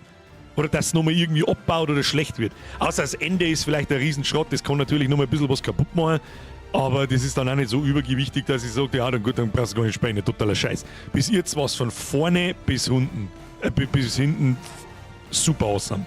Mr. Bierman! Mika kommt der Gambling Simulator, habe ich gehört. Ich weiß nicht, was der Gambling... Ich weiß nicht, was Balatro ist. Ist der Gambling Simulator. Werden wir herausfinden. Ich kann es dir nicht sagen. Werden wir herausfinden. Burning Crusade schreibt, zu 10 bis 20% Community bei den Game Awards. Ja, sagst das. Also haben 80% gekauft. Kannst du davon ausgehen. Es ist sowieso so eine Sache, wenn ist dasselbe wie mit den Oscars. Das ist so, als täten sie alle Superreichen gegenseitig den Schwanz lutschen. Wen interessieren diese Scheißdrecks-Awards? Natürlich freut es mich für kleine Entwickler, also kleinere Entwickler, wie zum Beispiel Larian Studios, die aus dem Nix kämen und mit dem Spiel wie Baldur's Gate 3 Game of the Year werden und alle anderen einen Fucker zeigen. Natürlich freut mich das, aber alles andere, im Grunde ist mir wurscht. Ist ein gutes Spiel, das entscheide ich für mich selber und nicht. Und von gelernten Journalisten schon gleich 5-mal nicht, weil die spielen das Spiel 3 Stunden lang und schreiben dann irgendeine Scheiße, die hinterfahren keinen Sinn nicht hat. Aber der liebe Gott schenkte uns YouTube und YouTuber und Streamer und dann kann man sich selber ein Bild davon machen und dann passt es. Aber allgemein glaube ich, habe ich den Eindruck, ich habe mir keine Tests nicht angeschaut und nichts gesehen, aber ich glaube, ich sehe nur Thumbnails von der GameStar zum Beispiel und da steht im Titel drin, das ist die Fortsetzung, die wir uns alle gewünscht haben. Also die sehen das ähnlich, dass das kein schlecht Spiel ist. Ich finde Awards generell sehr nichts aussagen, das ist absolut richtig. Dann wart mal auf die Bürger Community Awards. Ja, ich glaube, der Bahako pflanzt da irgendwas zu. Ich weiß immer noch nicht genau, was er gemacht hat. Ich mag es auch gar nicht singen. Also ich mag es dann singen, wenn es fertig ist. Der Marvel schreibt, die Sprecher von den beiden Nazis sind die Originalsprecher aus der englischen Version. Hab's auf Wiki gecheckt, da ja auch die Lippenbewegungen identisch. Moment mal nochmal. Die Sprecher von den beiden Nazis, also den einer, der gerade durch die Scherben gestorben ist, und der Dr. Voss, sind die Originalsprecher aus der englischen Version. Wie geht das denn? Kennen die Deutsch? Oder haben das Deutsche? Oh, war Bethesda oder wer auch immer das Spiel gemacht hat, so schlau, dass sie Deutsche geholt haben, also Native Speaking Germans, die dann auf Englisch mit einem echten deutschen Dialekt schmecken. Ja, sagst du das da. Und das kommt dabei raus, wenn jemand mit Liebe sein Spiel macht, mit Liebe zum Detail. Ganz so der Kosten, genau. Und in der Ami-Version sprechen die Deutschen Deutsch. Das ist natürlich geil. Ich finde es nämlich einmal ein bisschen seltsam. Es ist jetzt halt in unserem Fall ist es natürlich ein bisschen blöd, wenn der Indianer Deutsch redet mit den Deutschen. Das macht eigentlich keinen Sinn. Aber gut. Geht's eigentlich mit dem Podcast mal weiter? Die Frage kriegen wir wirklich jedem Stream mindestens einmal, gell? Aktuell steht das nicht auf dem Plan. Ich mag es nie ganz canceln und sagen, das kommt nie wieder. Das mag ich nicht sagen, aber es steht nicht auf dem Plan die nächste Zeit. Geibefisse! Fällt ja schon eine Zeit auf, dass immer mehr Filmproduktion und AA-Games inzwischen ein sicherer Mist ist. Schlechte Drehbücher, bescheidene Stories und teilweise totaler Schmarrn wird da verzapft, richtig viel Müll. Das ist absolut richtig, ja. Und ich glaube, sie kriegen es mittlerweile aber auch zu spüren. Schau der Ubisoft an. Wenn sich das neue Assassin's Creed Shadows, das übrigens wieder verschoben wurde, und das ist immer, oft sagen wir, wenn ein Spiel verschoben wird, dann wissen wir, was auf uns zukommt. Ich schwöre dir bei Gott, das wird die größte Haufen Scheiße mit hoher Wahrscheinlichkeit, ich lasse mich auch wieder gern vom Gegenteil überzeugen, wird wahrscheinlich eine dermaßen Riesenhaufen Scheiße, die nicht fertig ist und von vorn bis hinten ein sicherer Blödsinn ist.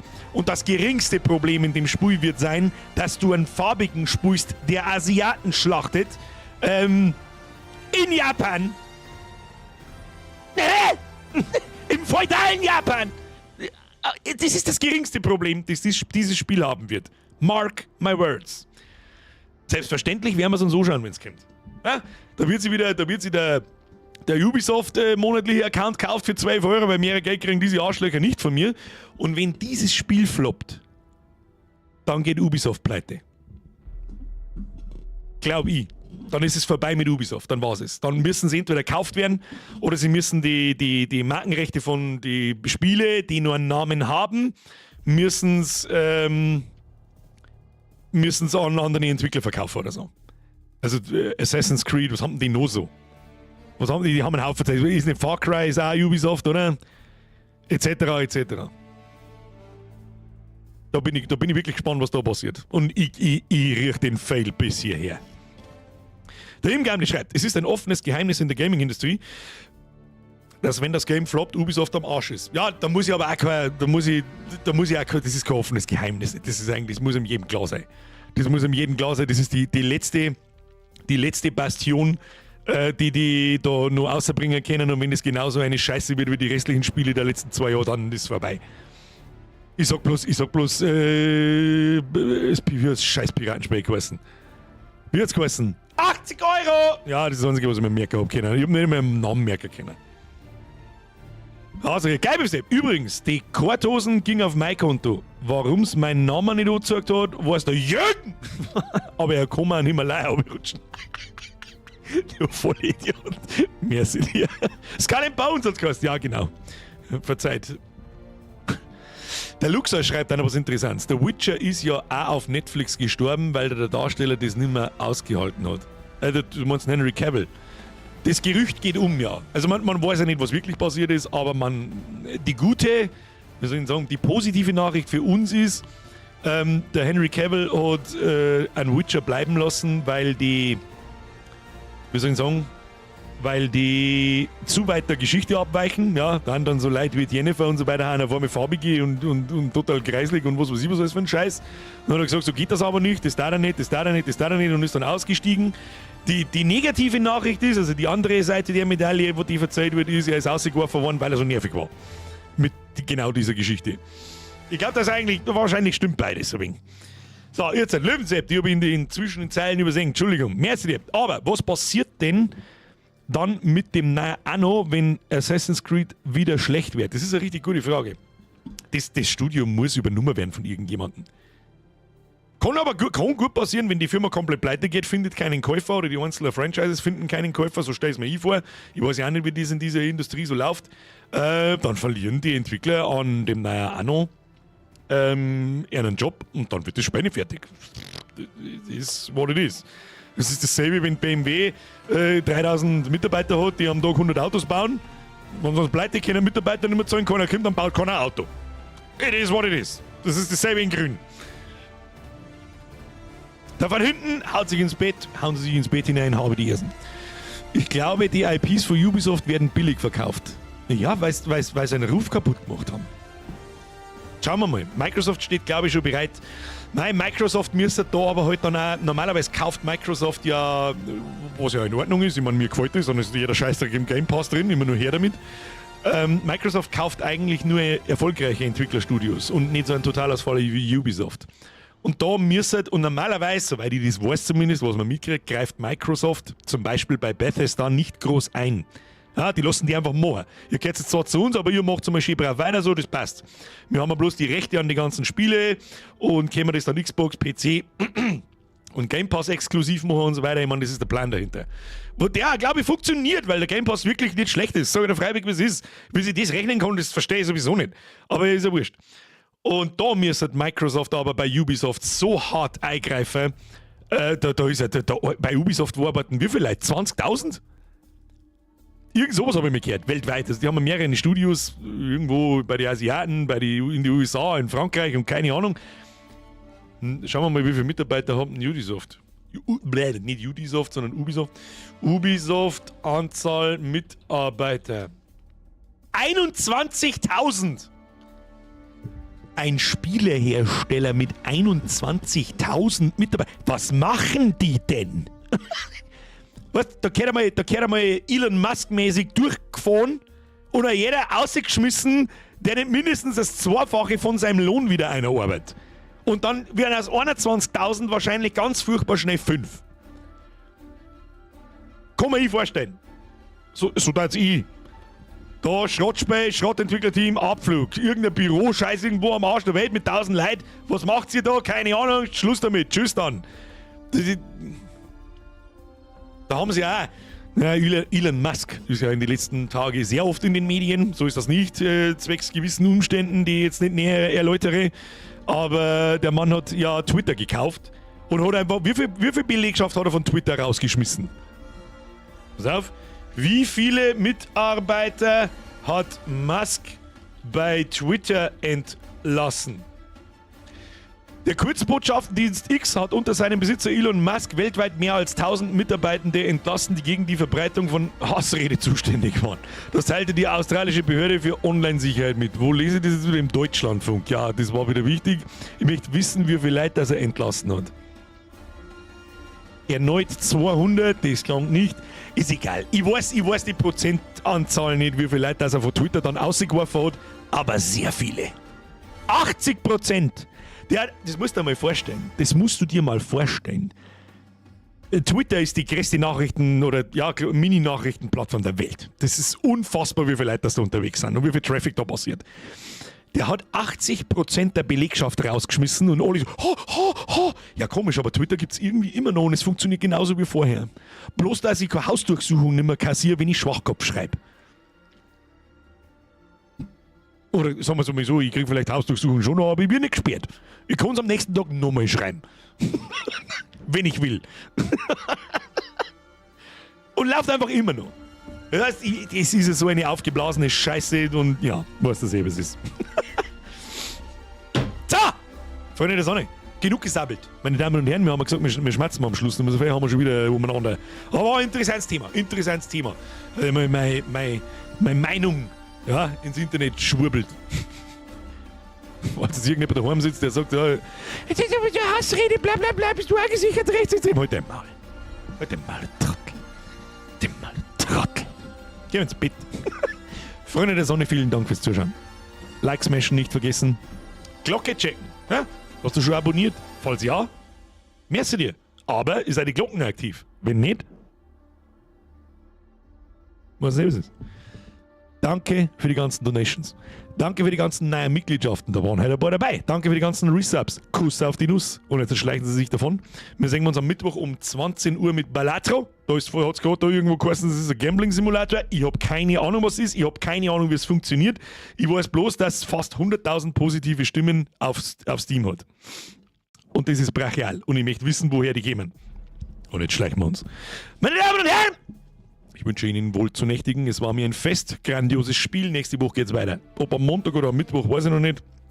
Geht ins Discord, dann kriegt es mit am Sonntag. Da schreibe ich es rein. Und jetzt okay, ciao. Habe! Schaut das lang gewinnt. Ich hätte so gern. Ich muss mal auf dem Stream Deck einen Button einrichten, der einen Stream beendet. Den muss ich aber irgendwo abkleben, weil ich dann mitten unter dem Stream nicht draufdruck. Ja, das ist eine schlechte Idee. Schleichen wir uns. Egal. Bis Mittwoch. Okay, tschüss.